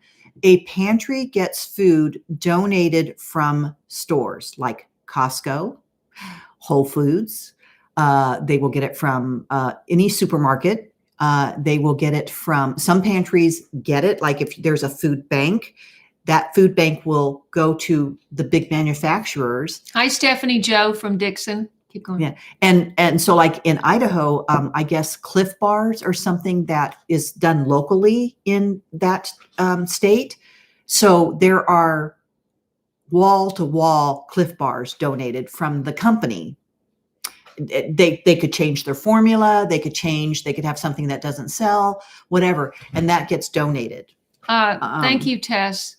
Keep going. And so when it gets donated to the food bank, then they redistribute it. So it's distributed out. I know that in one pantry gets too much food, they send it to the big pantry that I volunteer at, because they can only handle the spacing for those big containers, which, by the way, if you go by a pantry that is a bigger pantry, a lot of times they will take those cases and put them on the outside of the pantry, free to take for all. It's like you could just walk up and, I mean, onions, they had every onion color you could imagine and kind. And people were just there, just bagfuls of onions, because they were just going to eventually, when the next freeze came along, not be any good anymore. So I just want to make a point that Karen Leach is saying processed food equals crickets. Well, it's going to more and more. And today we were just looking at a label at was it Walmart? It was Oreo cookies. Oreo cookies. I said this may not be the best example, but it did not say crickets. It says I'm going to try and see if you can see this. I know that might be backwards. Hang on. You do it. You're better than me. The bio. Hold on. Yeah. Hold on. So it's we want the bioengineer. I know. Oh, I'm sorry. Contains a bioengineered food ingredient. Now, everybody knows, if you've ever been taught about and we're reading a label. We're gonna get into that, all that in a separate live, because we're already at an hour and 28. There's no need. But we are definitely going to do a live stream on eating bugs. Yeah.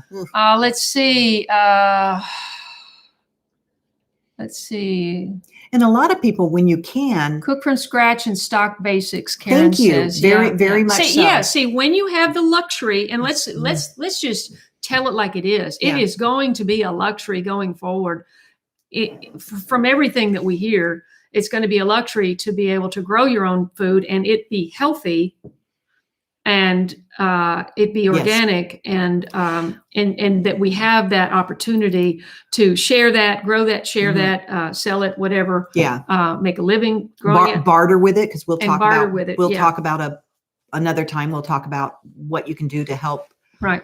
Your but family. If you don't have that luxury and you're hungry, or your children are hungry, there's absolutely no reason not to go. Yeah. But you have to investigate what is near you, yes. I'd say within an hour's drive, maybe, or. Yeah. I mean, I definitely feel that if you research your area, and obviously if you need to ask me a question, you can hunt me up on Facebook, I'm sure. And you can also, if you have a burning question that doesn't get answered here, Yes. before we're done, leave it. Once the live stream is processed, you can leave a comment underneath, and she'll be sure and check it and answer it. Okay. Definitely, absolutely. Let's see. We go. Tracy has a lot of info on the bug issue. What I would love to do, if anybody knows how to do this, I mean, I hate to confess that I don't know how to do this, but I'm not a techie. I'm sorry. I missed that boat. And everybody knows how to do the split screen thing. I would love to do a split screen live with Tracy and, other people on other topics. If she knows a lot about the bug issue, she'd be a great person to bring in on the, but I'm just remembering Tracy doesn't like to be on camera.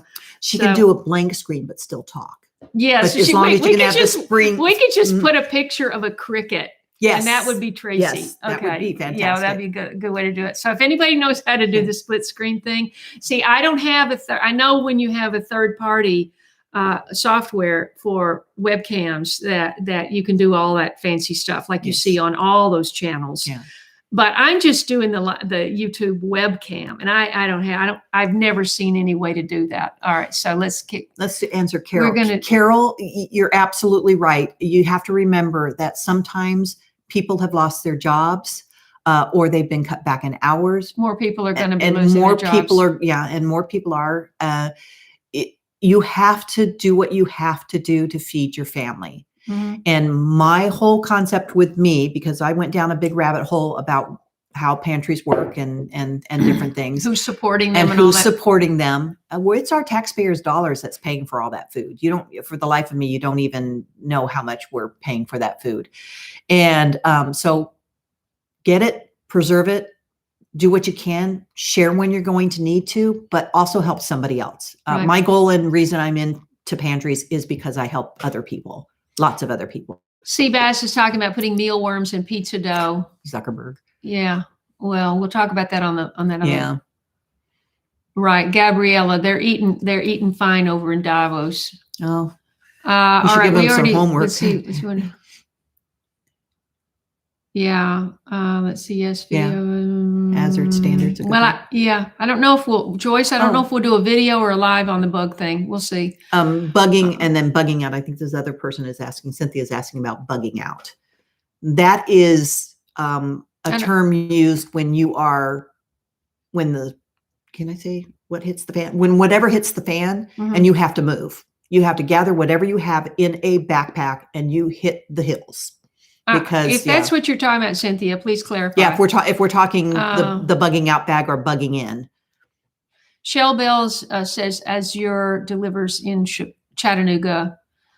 Listen, just FYI, Shell Bells, look into the smart cities thing, okay? It is not a good thing. Oh, those, yeah. It's not a good thing. It's the first city in Tennessee, and they're making it sound like, oh, this is so special. And of course, Nashville won't be far behind, I'm sure. It's just a much bigger city and probably more complicated to get that done. But it's you don't want to be hardwired.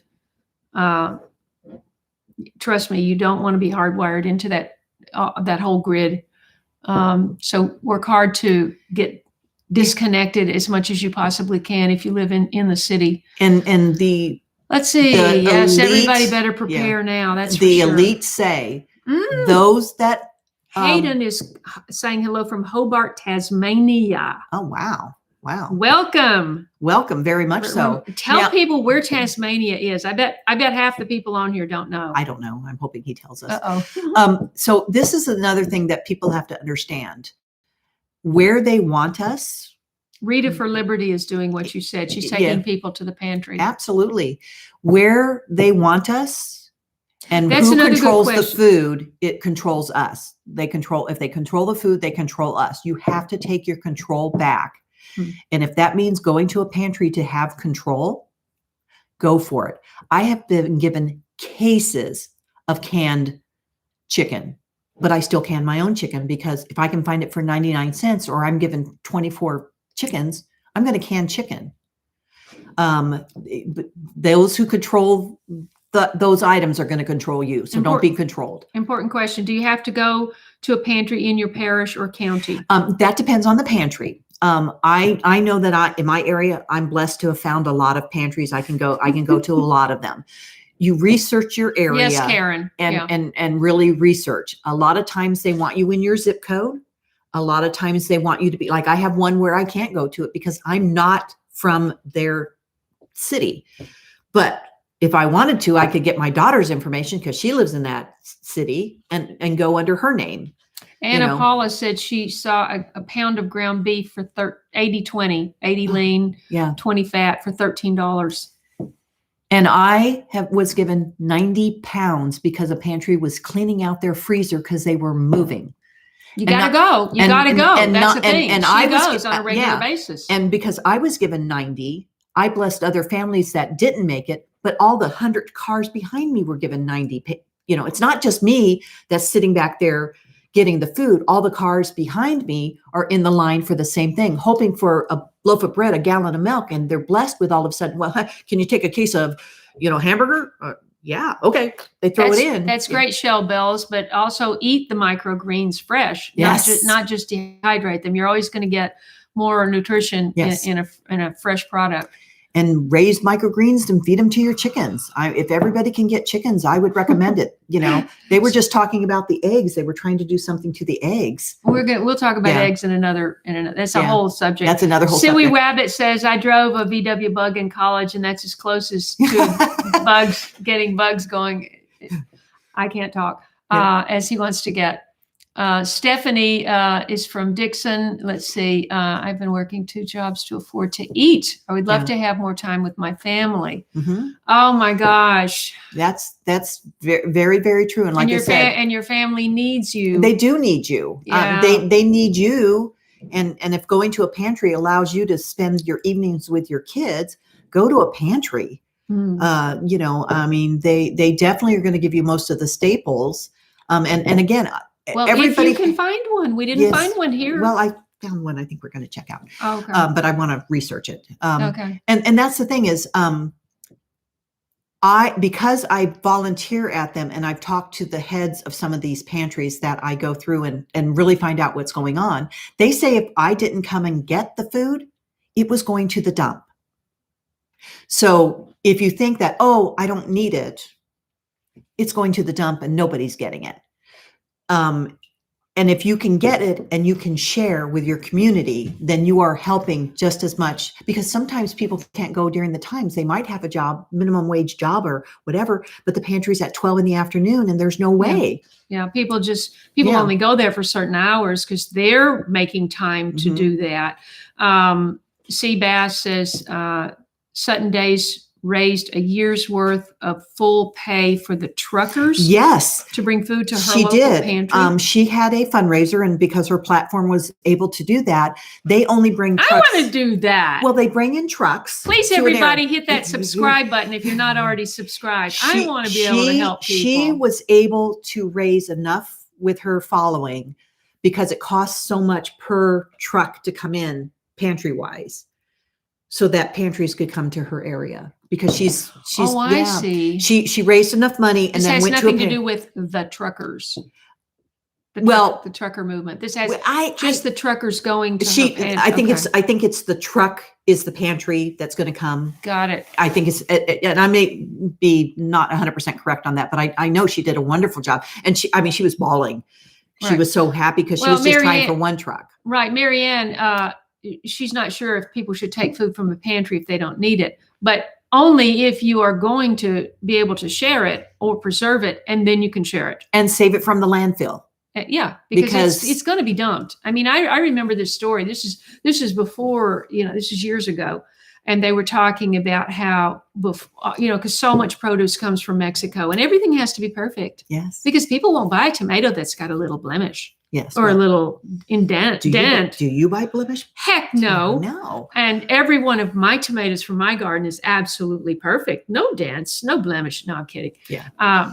They're all dented and they're all blemished. But anyway, they literally would just dump all of this food off the side of the rail cars coming into that was coming into the US because it wasn't good. It wasn't perfect enough. And the really sad part is that our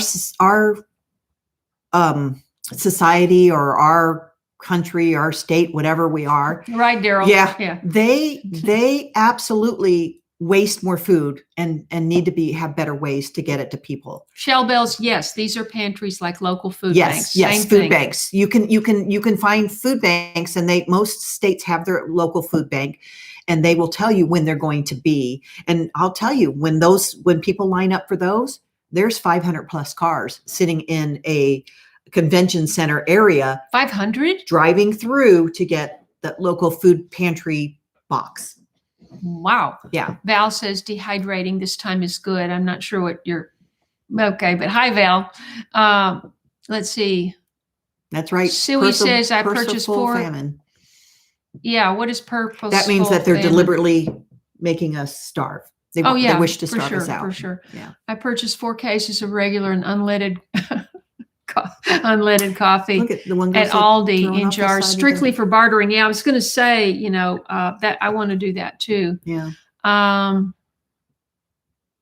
Yeah, everybody needs their own pantry, a nice one. Yeah, mine is too. I don't have. If I could have this whole thing, but somebody make me a really nice. Yeah, I'm going to answer Mary Ann's question here, because you're asking me if I need it or not. I'm on a fixed income. The rise in gas and the rise in food costs makes me someone who is in need. And I do go to the pantries for myself in need. And I also take other people with me, because I feel like if we can teach them how to use pantries for the people that are in need, then we will absolutely keep more of the food out of the dumps. Because it's going to go in the dump. It's going to be lost if I don't preserve it in some way to give it to someone else who's going to come to my door. And there's not that many people who are going to go home and take 24 chickens and preserve them all and then just hand them out to people. That's a lot of work. That's a lot of work. And you're a rare bird, I should say. Well, and one of the things too, she is an exception. I mean, I don't know many people that would go to all of that. I mean, most people who want to help other people would just go and a Costco or someplace and buy a few cases of canned vegetables and give them out, or take them to a pantry or something like that. Well, and that's another thing too. There is a lot of deep rabbit holes you can go down into pantries that a lot of time the food never makes it to the people that really need it, and not from people like me who go and I don't need it. Because there's the reasons a person may need it are personal, and everybody's got a different reason they need it. I would rather go to a pantry and get some staples so that I can have gas to drive to my grandkids, to visit my grandkids. I mean, a lot of things that I've got were pre-pandemic, because I do have a freeze dryer. But my circumstances changed. I'm an escrow officer. Interest rates took my job away. I don't have a job anymore. Yeah. Or as big of a job as I had before. Right. I was going to say, I was going to say that unfortunately, and I don't know what the like the 30-something year olds and the 20-something, there's all this Generation Z and X and all. I don't know who's what anymore, because there's too many different ones. But young people in generally are not taking this seriously. No. And people my age, their children are not taking this seriously. Yeah. And so we have to provide for them because they're our children or grandchildren or whatever, and even though we send them information, we try to, they're just their whole world is this. Yeah. Looking at it. Yeah. That's the whole world. And they just don't, they're not looking at the media. They're not taking all these things seriously. And unfortunately, it's not just her and her husband that she's providing for. It's her daughter and her 2 grandchildren and her daughter's husband and the other daughter and the senior that doesn't even doesn't qualify for even the Meals on Wheels, but he's not eating. I'm not going to let that guy starve, but he has no way of going and getting it, or even what to do with it when he gets it.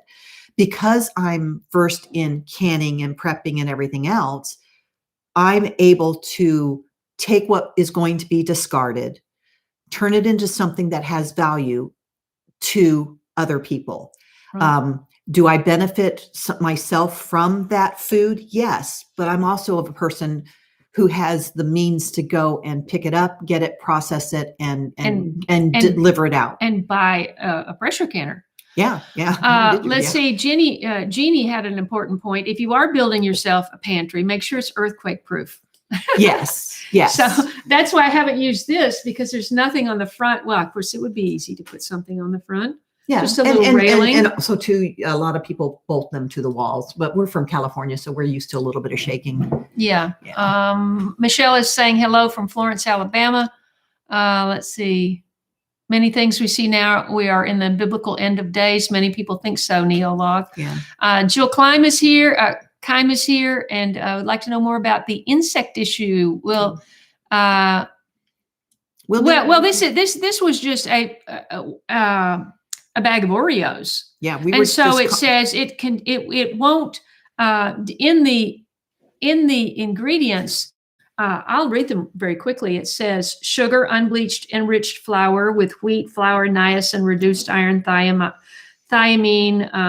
mononitrate, which is vitamin B1, they say, riboflavin, which is vitamin B2, folic acid. All those are kind of good. Now we get to the bad stuff. Palm oil, very bad. Soybean and or canola oil, all bad.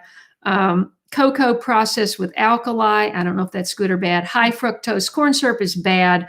And we know that almost, I would say, unless you can find an organic one, which I don't see anymore. I absolutely stopped using corn syrup when it all went to the high fructose corn syrup. Is, I'm sure, the bioengineered product means it's, I'm blanking. Well, the bioengineered product that they put it at the very last, they're trying to tell you that GMO. The GMO, plus it also talks that it can be have some insect byproducts. We don't know that. Well, I've seen it for a few places. That's why I was trying to talk to you when we were talking bugs. Because I have actually seen, and I was going to talk about this in our insect live stream, insect food live stream. Is that I have actually seen crickets on the label, the word crickets. Food produced from that have changed. That could be any GMO. Yeah. That could be any GMO. That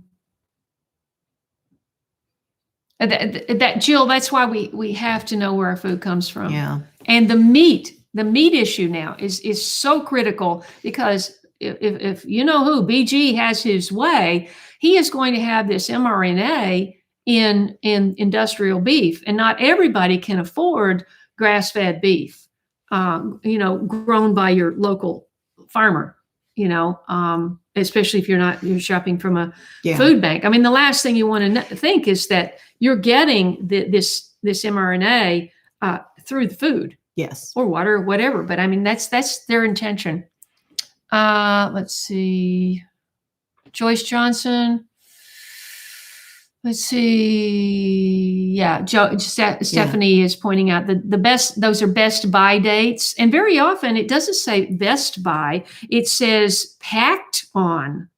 And so you have to, like, I bought some at the butcher shop, I bought some pimento cheese. It just says packed on a certain date. You don't, then you have, it's up to you to. Well, they like to give expiration dates so that you buy more. For the person that picks up a or milk's probably a bad one, picks up butter, let's say, and that says the butter expired on this date, they're going to go, throw it out, and then, buy something else. Lynn is saying her milk has been going bad before the date. Yes. So what's up with that? I just think that it's a deliberate. I think everything is deliberate. Yeah. I mean, I don't trust anything anymore half the time. Walmart is closing 269 stores. Wow. Walmart is closing 269 stores, Tracy says. Well, it was interesting. I was telling Kaye the other day that Blair is from Tennessee. Somebody was talking about how Walmart is actually sending collection agencies out to people who have used the self-checkout, and they somehow can track that you missed an item. it's only their word against yours or proof, whatever. I mean, they don't have any proof, and they're sending the people after they collect a certain amount. Yeah, they're not going to do it for $10. No, they're not going to do it for $10, but let's say you have $100, they're going to send you to collections. They're never going to notify you. They're never going to do anything. They're just going to send you. Where did you hear this? It was on the news. So I'm sure it was from somebody on my, not mainstream media, I'm sure. Kaye is saying Walmart is moving a lot of their items behind locked glass doors soon. Keep an eye out for that. Yeah, for sure. Well, and you know what, though? If they start locking stuff, they're going to have to hire humans to go around with keys and unlock it to get the items out. You will push a button and it'll go to an aisle. It'll pull it out and drop it like they do those things. They already have that in China. Yeah, and the thing. You order and it comes. Oh, yeah. No. And so if you think about, like the store closures and companies going out of business, no longer being able to afford and do those things, where are you going to get your food? If you can't get your food, grow it or farm it or whatever, you're going to have to get it somewhere. And I'm hedging my bets on planning that when it can't be gotten, I have it stored.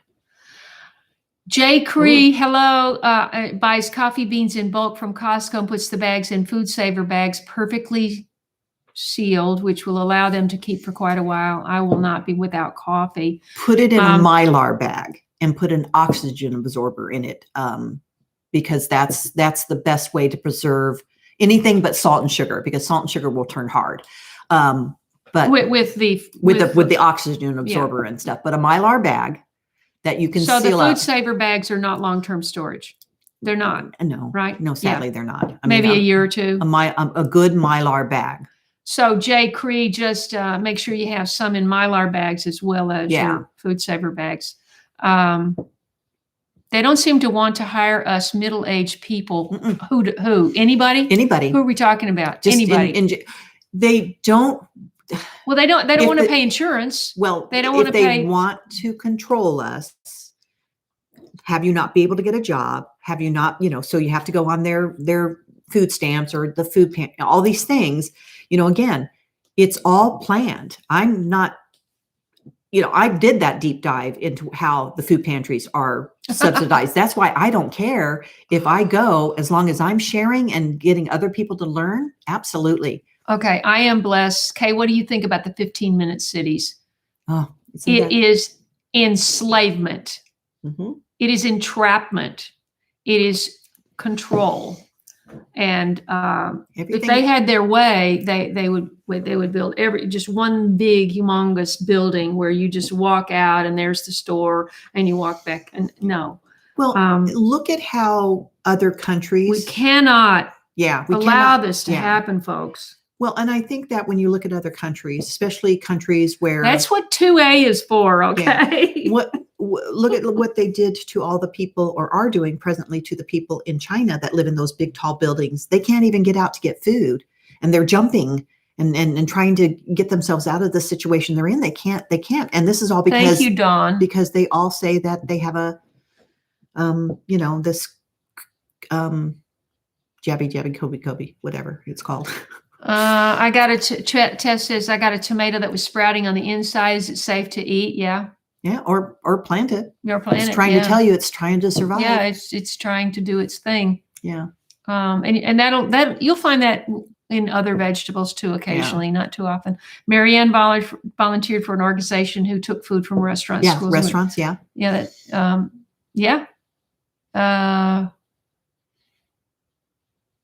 Yuma, Arizona. Weren't we just talking about Yuma? Yeah. We're worried about the water. What was going to happen if they ran out of water? Well, I just threw that out there. Yeah. I mean, there's a community of fabulous homes. They're still building them north of Scottsdale. And this community is totally dependent upon one line of water from Scottsdale. And the mayor of Scottsdale has said they're on their own. Yeah. Sorry, the Colorado River they sucked it dry. Yeah. Let's see. Yes, I love finding those 105-ounce cans of things. Are you talking the 10.5 ounce? Are you talking the number 10 can items? Carol. Great for recanning. I don't know. Maybe it's 105 ounces. They could be.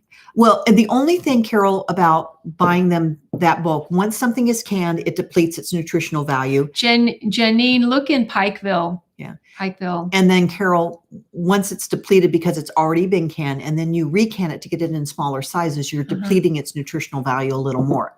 Believe me, I'm not going to say don't eat it and don't live off of it, because definitely do what you can. I would say go to a restaurant store that sells restaurant size fresh or frozen, flash frozen vegetables and can those. Let's see. Quilter, I'm going backwards now. So I don't know what Tracy said to Quilter 130. Chattanooga was home to us for several years. She had not heard that. She's in rural. Yeah. I guess she just told her to look it up. Karen paid $7.45 for 24 organic brown. That's actually not a bad price. That is not a bad price. You know. No. And the thing too, and this is just another thing too, I had a pantry, and when I say that people don't know what to do with it, they gave me 8 cases. What is that? Quilter 130. I'm sorry. Okay. Was that an important thing you were saying? Well, I think the person was talking about, how, I don't Quilter know. wants, she wishes food pantries had more food for people who have diabetes. You know what? That's a good point. That is a very good point. And I know a friend who could really use food pantry food, and we try to savor anything in our pantries, things that we get, because I may not need carrots. Someone else may need carrots, and we try to help. I'm going backwards. Yeah. Doug or Stacy is on. Hi guys. Thank you so much for tuning in. Learn skills that will feed yourself and family, then community. Yeah. Yeah. In that order. That order. Yeah. A lot of people aren't able to where she lives now. She cannot grow, and I don't. She cannot grow enough food to support herself and her husband. No. So she's got to. I'm a suburban homesteader. Yeah. I'm not even allowed to have chickens, but you don't think I'm going to let that stop me? I'll have chickens. But then again, I was going to raise meat birds. God blessed me with 24 birds. So I now feel like my meat birds I would have raised, which would have been more healthy and more organic and everything else. But I'm not going to look a gift horse in the mouth, so to speak. Okay, Quilter. No, I did not say Chattanooga was becoming a 15-minute city. That somehow got run together. The 15-minute city so far is just in Oxford, Britain. Yeah, in the UK. They supposedly started building it. The 15-minute city is not the 15-minute. Yeah, they're starting to these conceptions, this conception of the 15-minute city.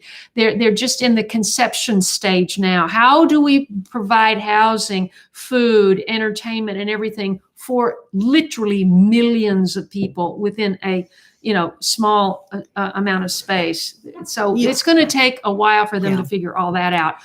What I was talking about is smart cities, and smart cities are, you can look them up online. I'm sure you can see what states have, but in Tennessee, we only have one, and it's Chattanooga, and everything is you're on the grid with everything. And just look up smart city and read between the lines, because it will make it sound like it's a good thing. But I saw this mom, and she was speaking at a school board meeting or to a group of people. I think she was over in Arizona even. And she was saying, people, you need to pay attention to this. A smart city is not going to be a good thing, so if they control, and we can actually dive into that subject more in a live stream, but I just wanted to clarify that. And I just wanted, Doug said, pretty soon we'll be on the way to Venezuela. You'll have super rich. We already do. We do. Yeah. How many billionaires were created during the pandemic? Oh, tons. Okay. And you will have super rich or dirt poor, either own a company or work for the government. Pick sides now. I know. So true. The whole purpose of the reason most of us are becoming preppers or learning to prep or learning to can and learning to do all these different things is because we want to the government can come at any point in time and take everything I have out of my garage. They absolutely could. And I would have nothing to be able to do about it. And they're not going to turn around and go, oh, but we'll feed you.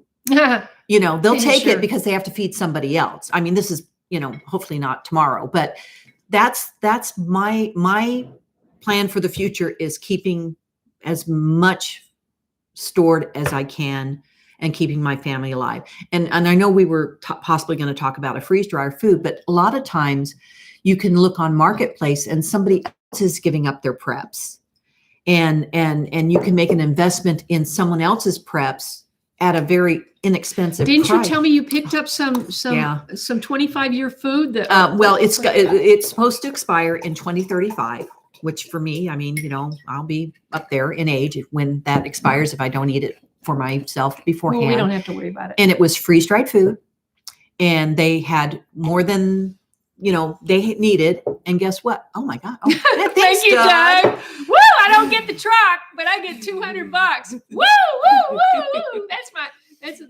That makes my day. Thank you so much. God bless you. And I love you. And so I was able to purchase. I took the gamble, made the purchase, and I got $6,000 worth of freeze-dried food for $1,000. It was worth it to me to take money out of savings and put aside and everything else, because that's more food for me and whoever I need to help with. I'm going to send some to Kaye. I kind of told her. And I even own freeze dryers. So I do freeze dry. I bought them pre-pandemic. I was just a kind of fun prepper person. And as more and more I saw. Jill made a good comment. By the time things get really bad, pantries may not have access to food. Do you have a thought on that? I do. And I talked. Wait, well, Tess says, are there places that help if you're about to be homeless? Well, there are, but I don't, but I think that this is the fine line. Someone said something and we were trying to remember how it was being said, that I'm one mouthful away from homelessness. One meal? They may have said meal, but the person was saying mouth, Okay. And so if you think about it, if you can keep yourself fed and take that and put it for the bills and the things, or even trying to become debt free or any of that thing that you can do, that's one less thing that you can stand. Gina's bugging out to my house if things go south. Okay. You'd be better off coming to my house. I'm just teaching Kaye right now. Yeah. Let's see.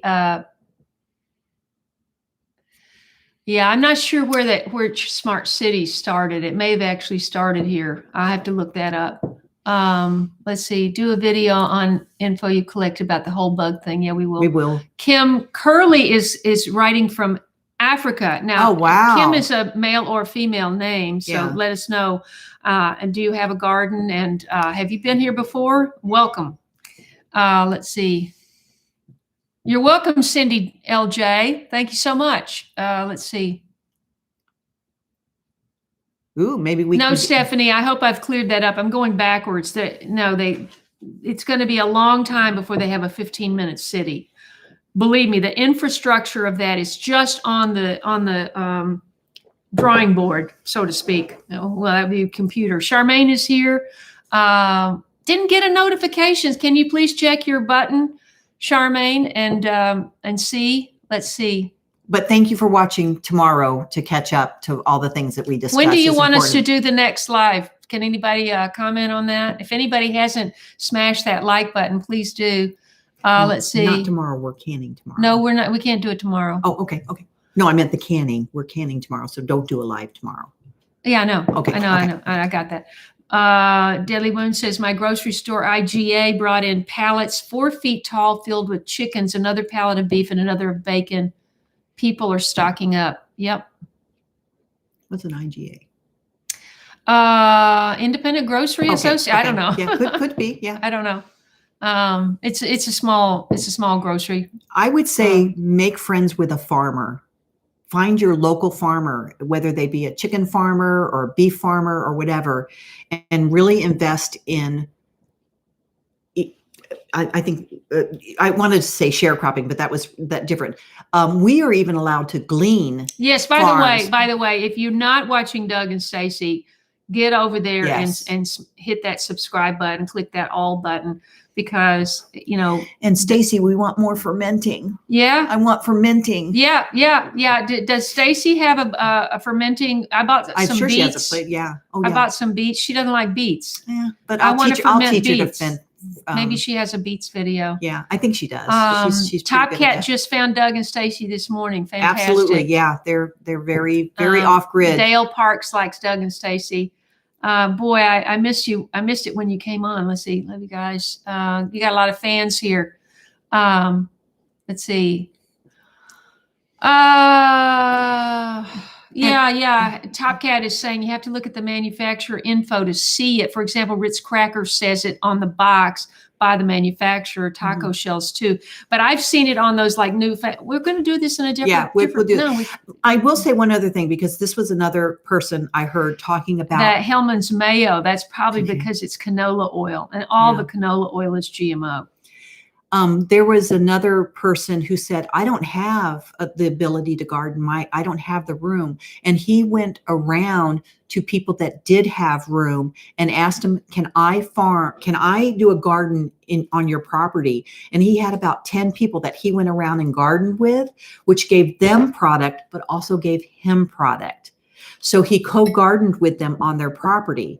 I think people should co-chicken farm, because the feed and everything is so expensive, to where you can share in that and make sure you have a good agreement, in writing or in, a good handshake, and do that, because a lot of us live in places where they may not allow those. Hayden wants to know, what items would you recommend not donating to pantries? They probably tell you what they want or don't want. Don't they? I had a pantry when I moved from California to Idaho. I took all my canned goods because I didn't want to move canned goods, and I took it to a pantry, and they actually wouldn't take some of them because they were expired. Can we do a live making vinegar, or would we have to film that? We probably have to film. I mean, it's a 6-week process. Doug and Stacy probably has vinegar. Oh, Stacy probably has 15 videos on it. I wish I was Stacy. I wish I was Stacy. Everybody wishes they were Stacy. Do they live close here? Can we go visit? No. Oh, bummer. 8 hours. Yeah, that's just a day trip and a half. Marianne, I pressure can on. Oh, that's somebody else talking to somebody else. I agree. Learn to sprout. And Stacy has some wonderful sprouting microgreens videos in their. Kevin says his community senior nutrition center provides lunch Monday through Friday to seniors for free. Yes, that is another thing. When you're looking at pantries, you can look for some that will say, we will give you a meal at this time every Wednesday, or every day between this time you can come for a meal. But again, if the senior doesn't drive, or the senior isn't technology, Marianne says, please teach me how to pressure can soup. Can we do soup? We can do soup. Yeah, on electric stove. I've got electric. She's got an electric stove that we actually, as you can see behind us, if you can. She was afraid that if I have the All-American, the heavy one, pressure canner. The Cadillac which is the Cadillac. Yeah, love it. I do have a Cadillac. I think it's a smaller model Cadillac. It's not the it's not the biggest one. Oh, well.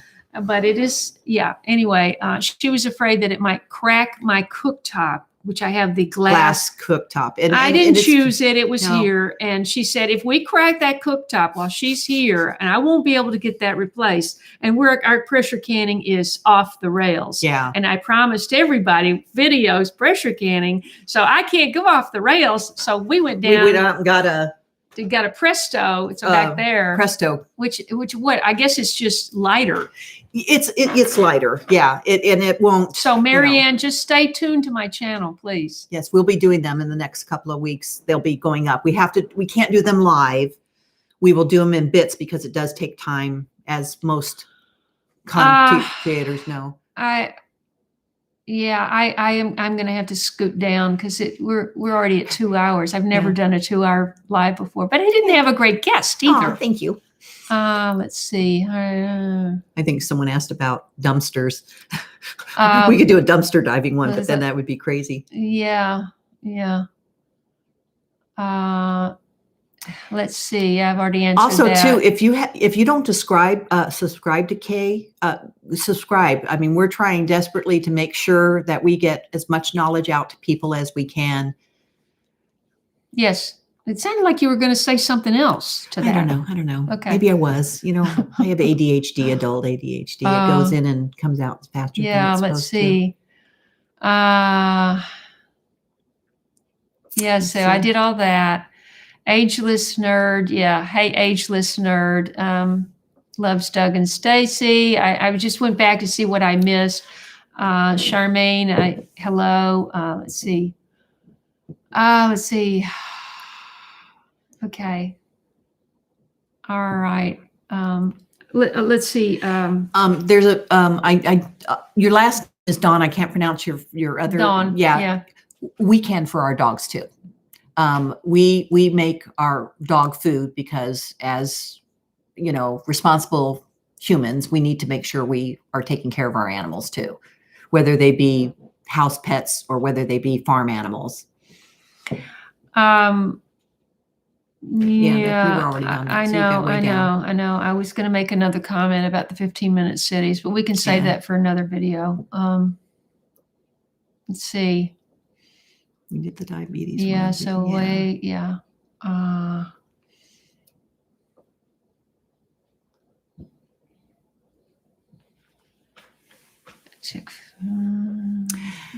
Carol, I agree. If they would bring back home economics to teach and civics that in school, she said civics, but I was looking at the home ec because I know both. I've always missed that. Both, I love that. Yeah.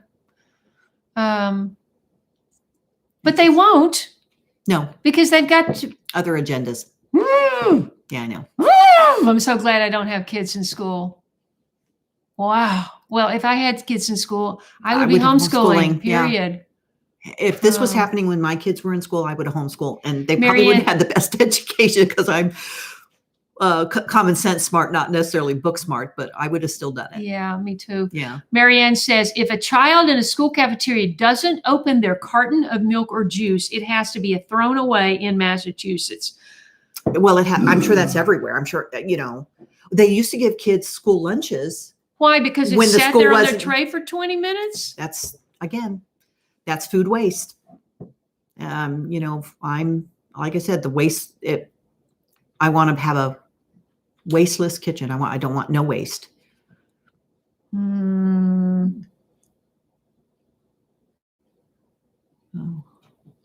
Okay. Yeah. Oh, and freeze-dried instant coffee is a good one for long-term storage. Yeah.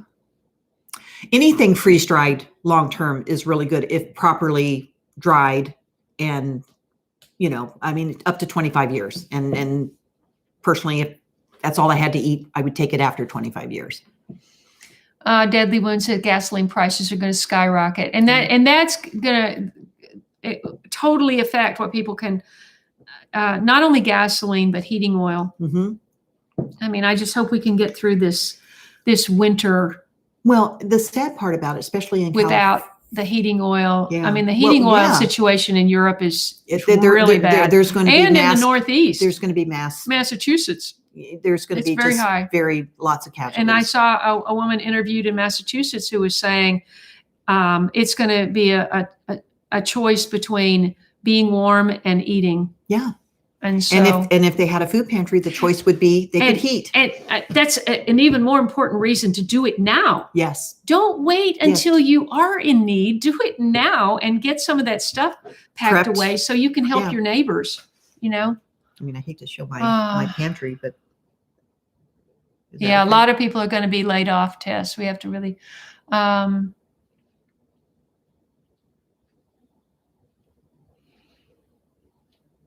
Let's see.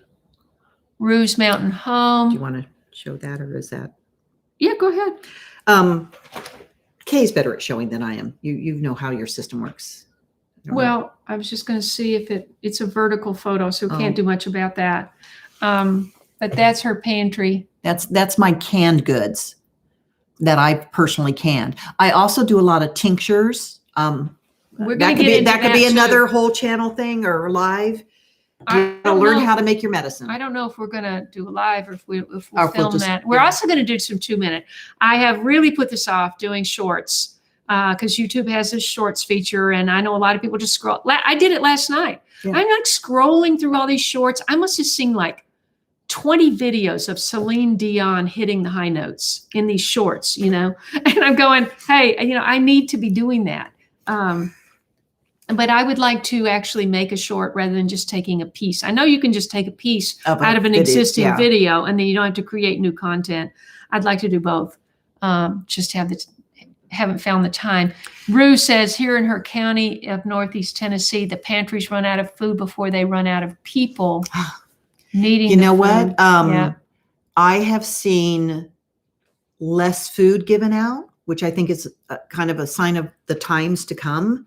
And I just feel that, you know, as a Christian, God has his hand over my prepping and the way I do it and my reasonings behind what I'm doing.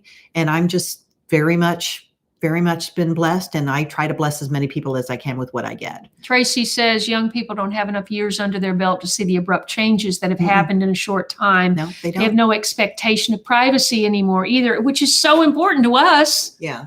You know, I mean, we value our privacy and freedom. Yes. And they just don't. It's all, everything is just, it's convenience. I mean, if you think about the whole advertising, the history of advertising in the last 100 years, you think about how it all, well, we can lay a lot of the blame at one person's feet. We can talk about that later, but everything about advertising and, you know, a lot of my income was from making commercials, I got to say, but was based on convenience. Your life is going to be so much more convenient if you have this app. Well, and just use your handprint or use your face or use your eye. Yeah. Where did we see that they were scanning the eye for something? Well, and what's in movies sometimes is what's coming in real life. You really have to pay attention. Yeah. There's this one person. They don't call it programming for nothing. Yeah. She's farther down. She said she just had a delivery of home heating oil, 200 gallons for $912. If she didn't have $912 because she had to buy food, if she was able to get to a pantry, she's still going to be able to afford that $912 to keep her family. We do. We just need to 100% take care of ourselves, or take care of our community and get a community together. Seabass says all ice cream has bioengineered on the ingredients. That's because they're putting palm oil and canola oil and things like that. You know, ice cream should have like 3 ingredients: sugar, some kind of fruit flavoring, and cream, and cream. Right? That's or it. Like a cream or milk or whatever they, you know. Yeah, but I bet you anything, there's a whole list.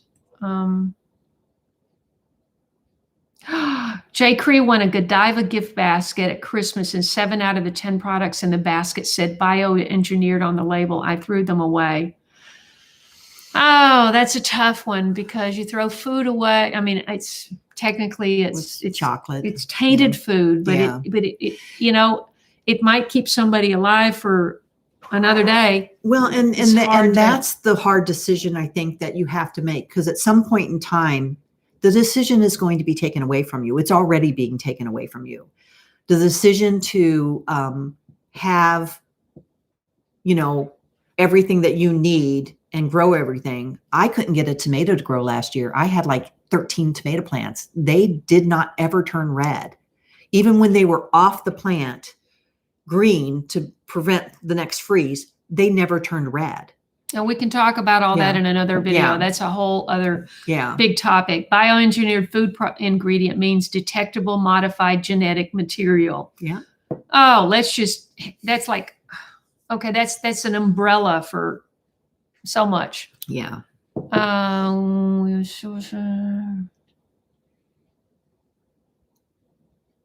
Let's see. Kim Curley, Kim was from Africa, right? What's an mRNA? She wants to know. I know. Kim, we don't know if Kim is a man or woman. So that's right. We weren't for sure. In Africa, mRNA is modified RNA. Everybody has RNA in their DNA. Every strand of DNA is from God. It's this is a deep subject, but if you look into it, Yahweh, which is the Hebrew 4 letters, YH. Oh God, I have to write it down. Yeah. Yahweh, wait, yeah, YHWH, right? Anyway, Yahweh is the name for God in Hebrew. And every strand of your DNA has Yahweh in the strand. So they're modifying the RNA in your DNA, and it's a big subject. So I encourage you to look into it. But all of the COVID shots are made with mRNA. So that's all I'll say on that right now.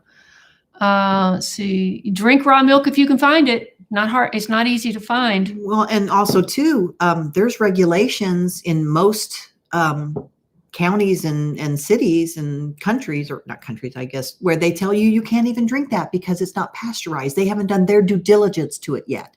So you can only buy it if you're going to consume it for your animals. Yeah, make your own ice cream. Yeah. Dove Eyes. Hello, how you doing? I had a dream 30 years ago that I walked into a bank and they took a scan of my eyes secretly.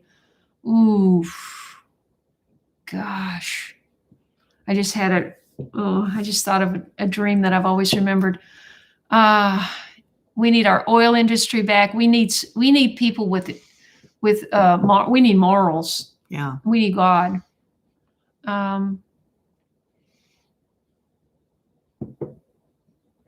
Right. A lot of people are talking about the 15-minute cities. Yeah.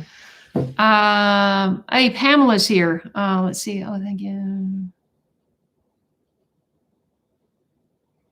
Uh-oh. She sprained her knee or something. Let's see. Oh, no. Let's see. Okay. Dollar is useless, getting worse by the day. It's now or never to stock up. Yeah. Stupid should hurt. I think it probably does. I don't know. There's a few people I think that are so stupid. I mean, when I do something stupid, I feel like I'm hurt a little. Oh. It hurts me a little when I'm. Yeah. Yeah. I just think the whole common sense that, we've been given is thrown out the window when everybody sees it sparkling. Well, Rosa says she needs instructions for beginner on everything. Well, the best time to learn how to grow a garden was 20 years ago, 50 years ago. But the next best time is now, today. Yes. You started today. You're hearing a lot of information here. And there's so much you can learn on YouTube. Get it while you can. It's all free information unless you want to donate to a particular channel and support them. And you can learn pretty much anything you want to know. Yeah. She watches YouTube every night. Oh, that's my TV. I don't even watch mainstream media anymore. I mean, I get my information from trusted sources. Kim's in Savannah. Somebody was in Africa. I'm sorry. There was. What was the question that Kim was asking? Different. I think it's two different Kims. Oh. I do think the African person was asking something about. No, it was Kim Curley. Well, anyway, okay. I'm sorry, guys. It's a YouTuber has built a nice high tunnel for $100. Yeah. And I know the cattle panel thing. A lot of people do that. And I had cattle panel gardens in my house before I moved here, and I have other raised beds and everything. Okay, else. Karen bought a rocket stove. Oh yes. She wants to know if you can pressure can on it. The problem with okay. Yeah. The you probably can or can, term loosely. You would be better off getting one of those stoves where you put the canner on it and you have propane and you can monitor it. That 1870s homestead, Rachel and her husband, I want to say his name is Doug. I may be saying the wrong name and I apologize. She does it on the camp stoves outside, and they have a big propane tank that they keep because you have to keep the pressure at that mark for your altitude. Yeah, we're going to make another one soon. She's going to be here for another week and a half. I just wanted to say, Cindy, I heard a similar story. Cindy LJ, I heard a similar story. I don't need to read your thing out loud, but from a friend of mine last night, and he got a lawyer and managed to get the kids. He had dual custody. What do you call it? Co-custody. Joint custody. Joint custody of his two teenage kids, and he managed to get full custody. Is it when you Yeah, were get telling me full about? custody and There get, was some sad yeah. things going on, and he got full Yeah. custody. Yeah. So Fight for your kids. yeah. I mean, I know this is bad for fathers who are actually very good fathers and good intentioned men, but the courts usually do side with the mother. So you got that going for you. Yeah. Tiny house communities with gardens. Wouldn't that be awesome? Let's see. Let's ESG see. is another whole conversation. That's at the very bottom, though. Stephanie just said, Stephanie's in Dixon, which is down the road. Her electric bill this month was 40% of her Social Security. And you need a little side gig, Stephanie. You need a side gig, and you need to go to Pantries. Yeah. Yeah. What kind of side gig can we suggest for Stephanie? Oh gosh, they're so hard. I mean, I know they talk about remote jobs and all that, but she's on Social Security, so she's of an age where they don't want to give anybody a chance. Mm-hmm. You know, our years of experience and our years of knowing how things work and run. Mm-hmm. If you can't, you know, if you haven't done the Nintendo Switch all your life, you're never going to know how to do any of the things that they want you to do. I just happen to have an industry that I was able to have that knowledge given to me. Tess says Doug and Stacy taught her a lot about everything. Yeah. That's good. Okay, Anna is gone. She says thanks. Let's see. I'm trying to get caught up. I'm getting closer. Let's see. Oh, the one person was suggesting to that person who had part of her Social Security go towards her electric bill is to maybe to babysit, dog sit. Mm-hmm. There's people who will pay people to homeschool. So if you have that talent, they will allow you to homeschool their children, and you just have to follow whatever curriculum.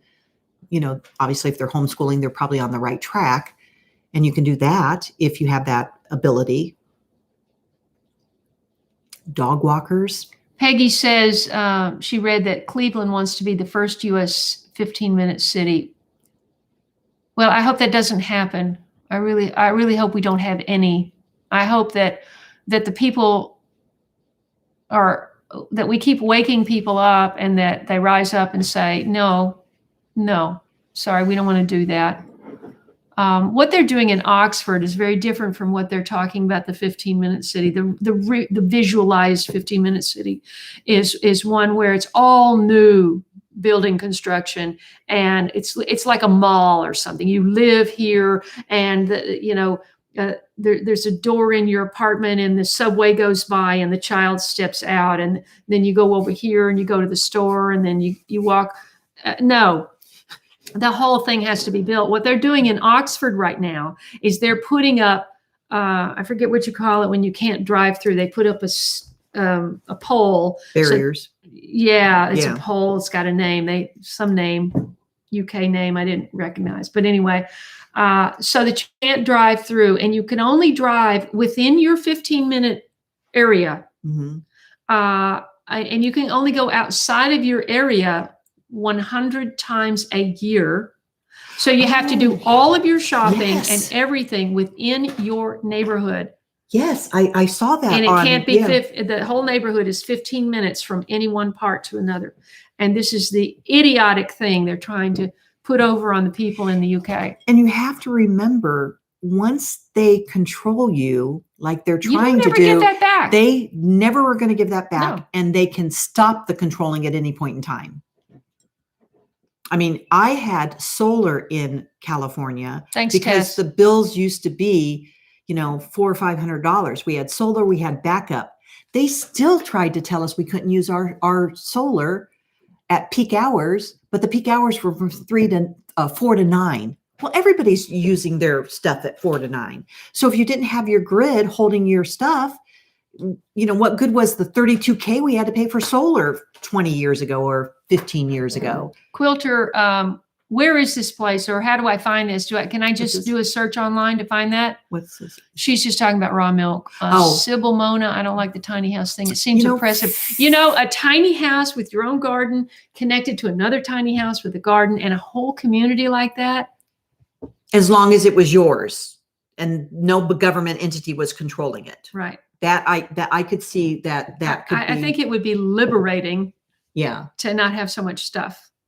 But that's what somebody's got to have tractors and road graders and earth movers and wood stoves and and all of that. I mean, we have to have a way to.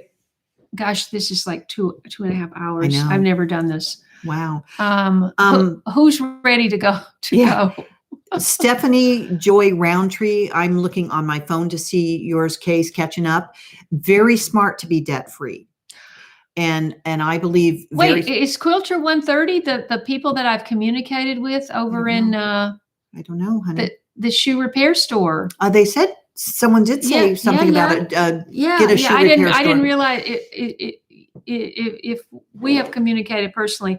I didn't put that name with that name. So if you're the same person, I was hoping that her husband could build me some shoes because I have a bad bunion and not just repair.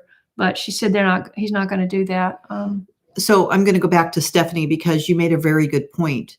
The faster you can make yourself debt free and the faster you can even get off grid and do things like Doug and Stacy have done where they're completely off grid and they minimize what they have, but they have everything they need. And that's a good thing because, the way they talk about, you have to pay your taxes and you have this. I'm in the industry where I have had people have to get reverse mortgages, which I specialize in, and they just pay their taxes because the government has all, they mortgage free and they own their house, and then they have to get a mortgage. And in this case, they chose a reverse because of age and circumstances just to pay their taxes, their property taxes. How fair is that when you own your home free and clear and you've owned it for 30 years and someone can come in and take that away from you just because they buy your tax things, your tax. Well, maybe we can do, I'm not an expert. Maybe we can do this in another thing, but she had mentioned she was debt free. I thought it was good. I'm changing the subject. I'm sorry. Arizona is trying to make Bitcoin legal tender. So wrap your head around that one. They're trying to go to a very digital dollar. That's why you need to be smart and have other options for buying things when they no longer will allow you because you're past your meat quota for the month. Oh, you've done meat twice this month. You don't get any more meat. So we're not going to let your ATM card work, for buying meat. So then you have to have something else you can barter with, or you have to have something else, harder, like silver or gold and all that other good stuff.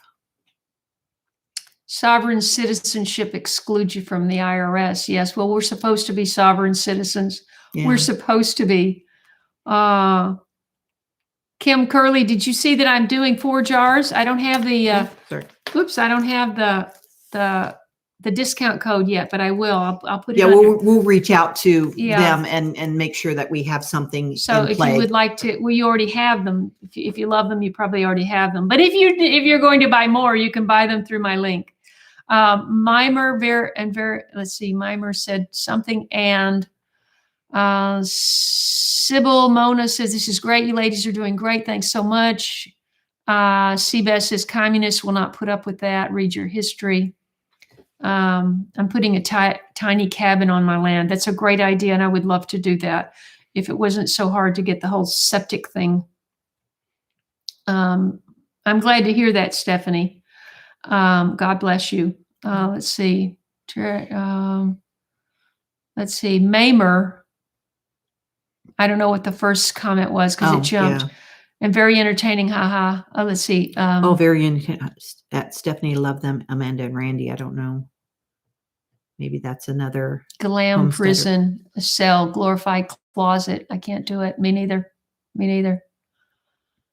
Thank you, Silwy. Yeah, everybody smash the like button if you haven't already. Yeah, carbon credits is such a BS. Thank you. I am blessed. Whole process of paperwork. We can grow. We can reclaim our sovereignty. I don't know if she deleted that or if it just passed up that fast. It just jumped. Yeah. I don't have any knowledge of the fair tax credit. We need to. We would- need to We would yeah. want to not go out of our realm either. Yeah, no. Yeah. No. Was it really Bitcoin? Really? Well, we don't know. They have never identified who created a Bitcoin. It would be interesting. I hope it's not him, because everything that he touches turns to evil. Is he think it's thank a Gates you, Sybil. guy? What? Did they say they thought it was Gates or something No, else? Soros. Oh, Soros. Well, yeah. Yeah. Carol said this perfectly. If I was meant to live in a beehive, I would have been born a bee. well, and I will tell you what, I would love to live in a beehive. They help their community. They take They're care all of their girls, community. you know. I know they're all girls. I had bees. I actually used to have bees in my backyard in California. And I took care of them myself. It was just a whim. I learned how to do it, and I got tons of honey from them. There was days when you don't, or years that you don't, and it's an investment, but I did bees. Jen, just keep looking. Look every single day. What is she looking for? Land or Yeah. a place, you know. You might, something might come up, you know, you might not get your absolute dream. I mean, look, there are homesteader channels. What's the name of the homesteader channel you just told me they're moving? Oh, Constant from something cornbread. I'm now I'm saying the wrong. Constance Cornbread. Her channel. She used to have it called A Good Life Farm too. And she was saying she swore she would never move, and she's now moving to a bigger. What I'm assuming is going to be a bigger homestead for them at some point in time. And yeah, so people, even homesteaders, choose to move. I mean, we have lots of people that choose to move and get bigger places and everything else. I mean, it's just what it is. So Quilter 130. So are you also a quilter? You must be. Must be, yeah. So would you guys like to see, I can't do it live. It's too hard to show it, but I wanted to do a video. I'm just asking what if there would be a good interest. Would you be interested in seeing? I want to do a video of showing you what is in my cedar chest, which was my mother's original cedar chest she was given when they got married, my parents, and just go through everything in there. Pretty much, I think everything in there is handmade. Yeah. And would that be of interest to people? It's a craft. It's more of a crafting kind of thing. You had I feel like I think you may have gotten it. Yeah. I don't want it to go into your eye and cause a Okay, this is concern. great. Yeah. All right. You know what? Little country of the sea. I think, gosh, we're almost down to the end. We still got 152 people. If anybody has another question, we're on a roll here. So let's have Sue would like that. Dove Eyes would like that. Ark Haven in the Ozarks. If I moved anywhere, it would be to the Ozarks probably. I wanted to move to Montana, but I don't know if I could handle it. The cold, because there is a problem. Hey, I got to talk about this sometime. There's a problem with me living here because if all this stuff is coming down from the sky, how am I going to protect my garden? And Danny at Deep South is saying it's very hard to put a hoop house or a greenhouse on a slope. You got to do a lot of excavating and backfilling and all of that stuff to kind of make it. You got to make it level. Yeah. And the only place to put it is my front yard between my house and the road. And I got a pretty nice view looking out that way, if you've noticed. And so there's no way to kind of hide it off to the side because there's shade on either side. So it's And I think that everybody's choice in where they choose to go and their reasons, do your research, find out the states, which way they sway and how they're going to protect you and your children and your family and things like that. And don't be afraid to move again if it doesn't work out for you. Kaye and I have talked about, she wants to do this, she wants to do that to improve her homesteading environment, and things here might prohibit her from doing that. And I said, well, there's no shame if you have to move again and you just start another homestead somewhere else, even at, our young age, we can do that. and thank you, the Cosmopolitan Cornbread. Yeah, she's a sweetheart. But yeah, I would suggest that if someone is looking to move, you find a real estate agent in that area. You don't have to sign a big 6-month contract unless, because if they don't, you don't have to even sign a contract. Well, if they, but they'll work for you better if you sign a contract. But I never did. But you found your own home too. That's true. By looking. So what I suggest from being in the industry is if you can find someone that you trust in that area, ask for, recommendations from other people who've bought other places, and just have them do the work for you. They will set you up on these things where you can have photos. It's 7:38. Oh my gosh. You could have, the property sent into an email, and you can just look at your heart's desire, but really check out. There's a lot of surprising things that you will find. Like, I didn't realize that our water is only turned on for our garden between a certain time, because they do it when they do the farming water. And that's what's run through the irrigation system into our home. Well, I hate to think what's in that irrigation system, but I mean, now I kind of don't have a choice, you can filter it. You don't have a big garden, so you can filter it. I got a big garden. Yeah. Stephanie says incredible tiny homes on this platform, YouTube, from East Tennessee, super low prices. So that might be an option for somebody. Yeah. Tiny homes are great for a young person that hasn't accumulated a lifetime of work of stuff, and it's also great for the older person who has managed to get rid of all of that stuff. I haven't done that yet. I got a lot of stuff. Sybil says, thank you. Appreciate it. Let's see. Cosmopolitan Cornbread. Yeah. Carol says it took 6 years. Hang in there. It took 6 years to buy her current home. It took a lot of praying, and everybody, let's just right now say that prayer is what we need more than anything in this world. We need a connection with God, our Father, because the evil forces are running rampant. Gosh, I heard another story last night that was just so disturbing. But anyway, pray. Yeah. Okay. Let's see. The chicken feed thing. Daryl has had a problem with his chickens laying. I don't know. He may be gone. I haven't seen him in a while. But we could actually talk about that. Maybe we could do a live stream from his place for his birthday party on Saturday. Wouldn't that be fun? Maybe a little one to talk about different things. Yeah. Would you like to see a live stream from Daryl's place? We're having a little birthday gathering. Teresa, me, Denise, of course, his mother, and Daryl on Saturday. And I'm making, in case you missed this from the beginning, I had a bundt cake or 2-pan cake bake-off at Christmas time, and I never got my cake made. You might have noticed I didn't do that. So that I'm going to do on Saturday morning. Yeah. And then we're going to take the cake over there. So I'll shoot that as a video, and then we might do a live stream over there, just having a piece of cake. Do you want to stop at 3 hours, or do you want to stop at 45? You told me this was going to be a few minutes. There's 140 people here. I'm not stopping. If they want to keep listening, we'll go to midnight. If there's 100, if it's over 100 people, I'm going to keep going. Absolutely. We haven't had any dinner though. I'm about to cave in. Yeah. Should I get the chicken and crackers out that we had?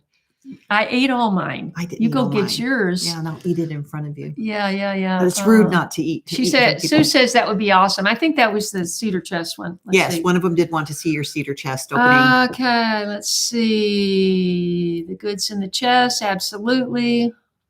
Why do you think they want the guns? I don't know if this refers to. Did we talk about?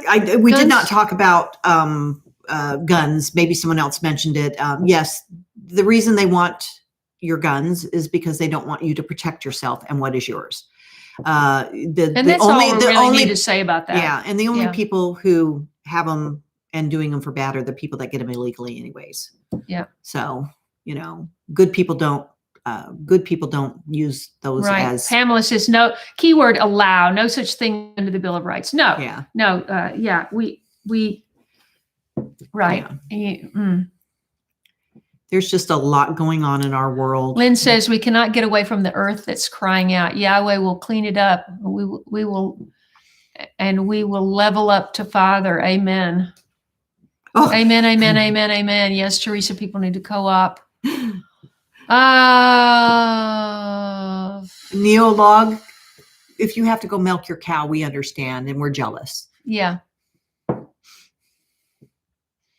My cold dead hands. I like that. Carol. Lynn Blair is Lynn, absolutely. You're right on. She said, prepare for the 5 months and the squeeze leading up to it and tell folks the Antichrist comes first, 6 before 7. Absolutely. And I tell people, you've got to start at some point in time. If you keep saying, well, I haven't started, you can start tomorrow.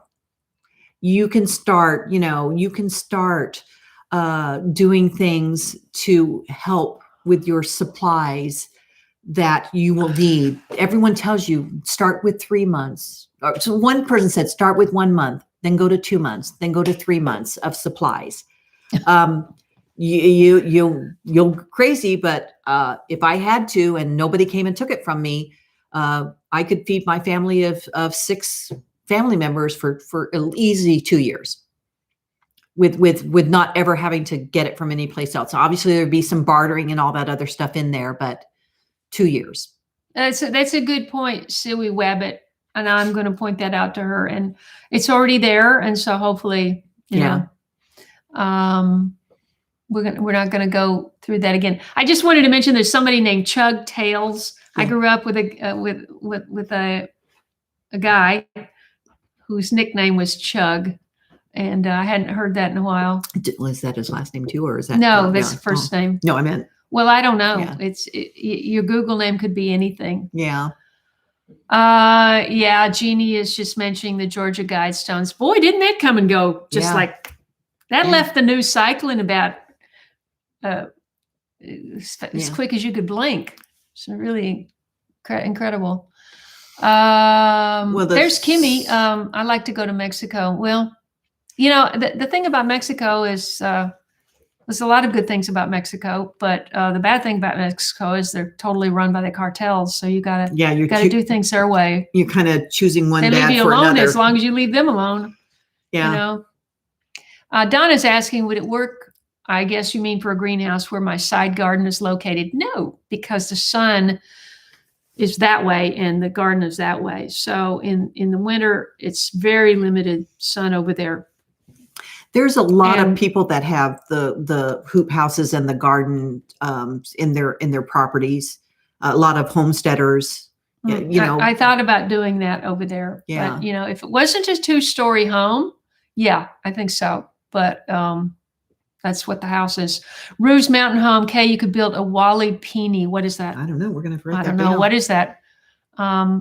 Let's see. I think I just answered your question. I am blessed. I've certainly thought about it over there because it's almost flat, and I could get it flat with some and now that I have this new man, he has his own tools, tractor with a front loader. Yeah, so at least I have that opportunity. Well, she can get one if everybody donates her to get to the 20K, and she will put in a hoop house. That's what I didn't even hear what she said, but if you guys want to donate for so she can get her 20K and do a hoop house, because a lot of times a lot of people right here are trying to pay for the heating oil and trying to pay for their food, and I don't expect anybody like that to give me money. Okay, I just love it, the fact that you're watching my channel and tell other people about my channel. Let's see. Carol says she's talking about how she found this house and she trusted her realtor, and they did a video walkthrough. And we did something similar with this house. I found it after a long search, after 2 houses dropped out. And, there was just certain things I felt like I had to have, and I couldn't put all that together with anything that I'd seen that whole year, many trips over here. And one morning I was back in California, and I said, I'm going to go edit a video. I am not going to my laptop because I had my laptop set up with Zillow and all the realtor.com and all that. And I said, nope, not even going to look to the left. When I walk in there, I'm going straight ahead to my big computer and edit a video. And I walk in there with intention and I just glance over there and I said, oh, I can just look for a minute. Yeah. And it was 10 in the morning and I saw this place and I called my realtor. Mm-hmm. I said, get me an appointment if you can. And she and her husband were here, and Daryl and Denise. I called my ground troops and they came, and Denise did a walk around with the phone and I put in an offer. There were 2 offers that day, and the other one was higher. So I know that they would have gotten it. So I had to come up and meet that price. And they got their asking. Yeah. And I think like anything else, a home is a big investment and it's your investment. So really check it out. Always have your inspection. If anybody tells you not to have a home inspection, but I will tell you, the home inspector is going to point out every little thing and you have to make that decision. Mm-hmm. Am I going to have to fix that? And what's that going to cost? Mm-hmm. You then can have your real estate agent negotiate on some repairs or some credits or all those different things. And I will tell you right now, if people think that their interest rate pushed out of the market, you can find a seller who's willing to buy down your interest rate, and they pay the lender to buy down your interest rate. And then that allows you to have the home you want at the lesser interest rate because the seller is going to pay that cost for you. And you can always buy down interest rate to a certain point. Nasette says, I've been looking daily in a different state. We'll be debt free with the move, looking at local ordinances. Yes. Yeah, that's what you have to do. Research. Yeah, and your big decision that you'll have to make is whether or not you're going to agree to live in an HOA. She's living in an HOA. It's working out so far, right? No chickens. But no Can't chickens. have chickens. No but chickens. I'm going to put them in and hide them. And my neighbor said they won't say anything and all those other things that go along. But they could still come and tell me, oh, sorry, you can't have your chickens. Well, can't you get on the board? Oh, I plan to. Yeah, okay. That's one thing you can do. But the rule of thumb is that the HOA that you start out with, if there's going to be 6 phases in that community and they're on phase 3, until it's 6 phases are done, they're not going to turn over the board to anybody. Because the board's the board's in the pockets of the builder. Oh, okay. I don't know anything about that. You really got to be smart. Yeah, you really got to be smart. It's a big investment. Seabass says, did you hear what the Pope said was not wrong? No, I did not. No, did you? Now I'm going to have to Google that. Well, I'm going to have to search that. Thank you. I know you hate that word and I don't blame you. I will if I can, Sybil. I've tried to live over there. One time I had a good live over there, and then another time it didn't work. So we'll have to see if it's possible.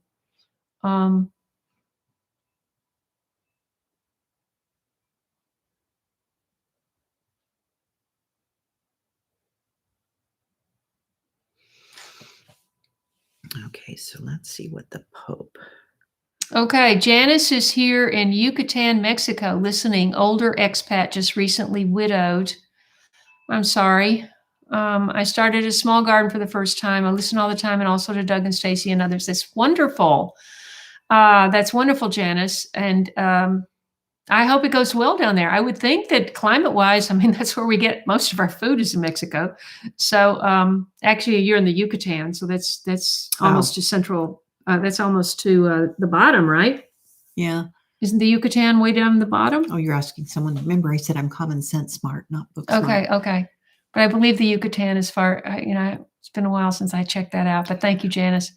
I Am Blessed is going to do hoops and shade cloth and pray. That's my plan too. Yeah, I would leave that one. Oh, yeah, gosh. That'd be too long. Yeah. Yeah. Well, anybody can look it up for themselves, but that is. Yeah. I don't even know if I'm assuming. Yeah. Well, we're not even going to go there. No. Go there. Yeah. Okay. So let's see. Yeah. Everybody's saying no HOA. No HOA. Yes, there is a good realtor. You get the best was yeah. Well, Kimmy, I hope that's true. I hope that's true. Are you, Yeah. wait, where are you, Kimmy? Well, she's saying Mexico, the No, Mexican. but Oh, that doesn't mean she's Oh. there. I'm sorry. In fact, she signed on later and I'm not sure where she is or he. I have a follower named Kimmy. That's a man. Yeah. Kimmy Carazon. They I have a think cute his little name. dog. Yeah. Is that a dog? It is a little I white. can't think it even is. see. Well, No, yeah. that's a man's face. That is a dog. Isn't that a dog? That's a puppy. What? That's a puppy. With That? little floppy ears. Yes. Where are the ears? On the two sides where It looks ears like go on a puppy. sunglasses. Oh well, whatever. Okay, you know what? I gotta go. Yes. Yeah, we're almost at 3 hours, and I'm worn out. Yeah. Finger Lakes. So definitely, like you said, hit that like. That's the Cocker Spaniel. He says the Cocker I Spaniel. told you. I was going to say Cocker Spaniel. Female. Finger Female. Lakes. She's a female, and that's her Cocker Spaniel. I love your Cocker Spaniel. We're getting a little. What's the word when you get Punch a little, happy? Punch happy. When you've been talking so long. So gosh. let's do one more time. Hit the like button if you haven't. Chug Tails. My name came from my two dogs, Chihuahua and Pug. Oh, Chug. Oh, that's and cute. Chug and Tails. Oh, that's cute. Oh, that's funny. so cute. That's funny. I try to be positive. I try to be enthusiastic. I try to be hopeful. Yeah. Because we have to be. Yeah. My gosh, I am not going to go down with the ship. Are you? No. Hell no. Nope. I didn't say that. You didn't hear that. No. No. Oh, did you say something? No, I didn't hear it. No. I where who lives. Yeah. Let's see. Have a blessed week, everybody. Good night. Good night. Good night. Good night. Thank you so much. Thank you. I will put out a notice the day before about the live stream. So make sure you set a timer and you set an alarm so you don't miss it. Notifications and all that. And all of that. And I really appreciate everybody. It's 132 people. I hate to even get off with that many people still watching. Yeah. I'm sure we have a lot more information, but I'm tired, and so I'm not thinking well now. And I have cats that are going, what happened? I don't think we fed them. No, they usually get fed at 5:30, and it's like I think they looked at me funny when I looked out the 8 door. o'clock. I was going to share the cats. I know. I was going to have them Yeah, come but in. it's 5 minutes. No, we can't do it this They'll time. meow the brains out. Yeah. So- but if I let them in, it would be very easy to get them out if I open a can of food. That's true.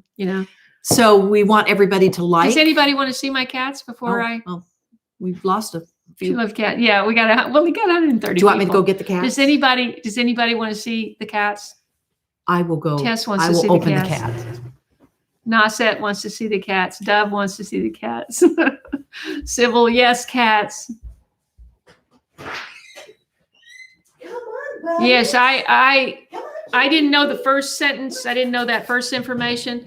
Hey, come here. Come here.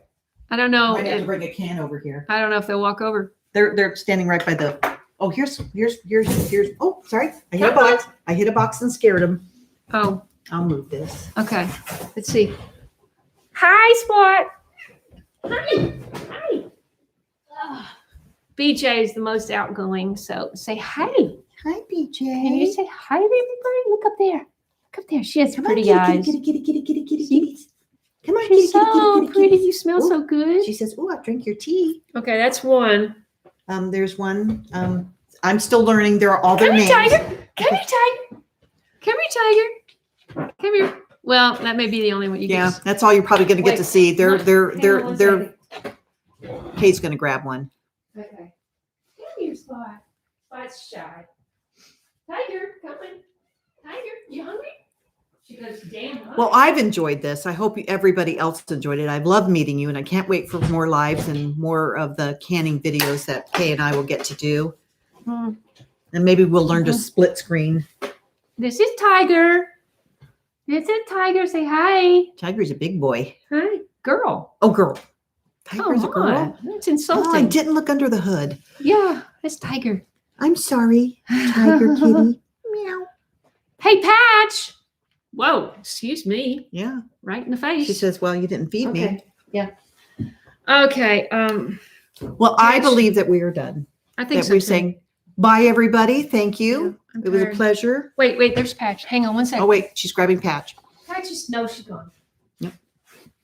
No, that was Spot. That was Spot. All right. Yeah. You know what? We have to go. We do. We have to go. We got to get these cats fed. Thank you so much for being join, with us. I really appreciate it. I hope it was beneficial, and share. entertaining, inspirational. Please share. Yeah, please share.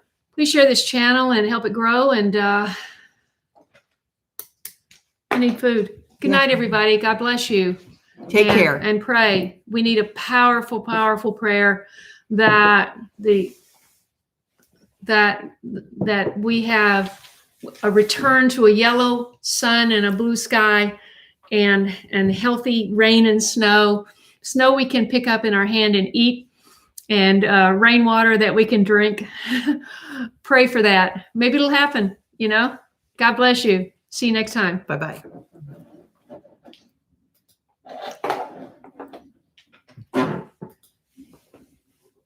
Okay.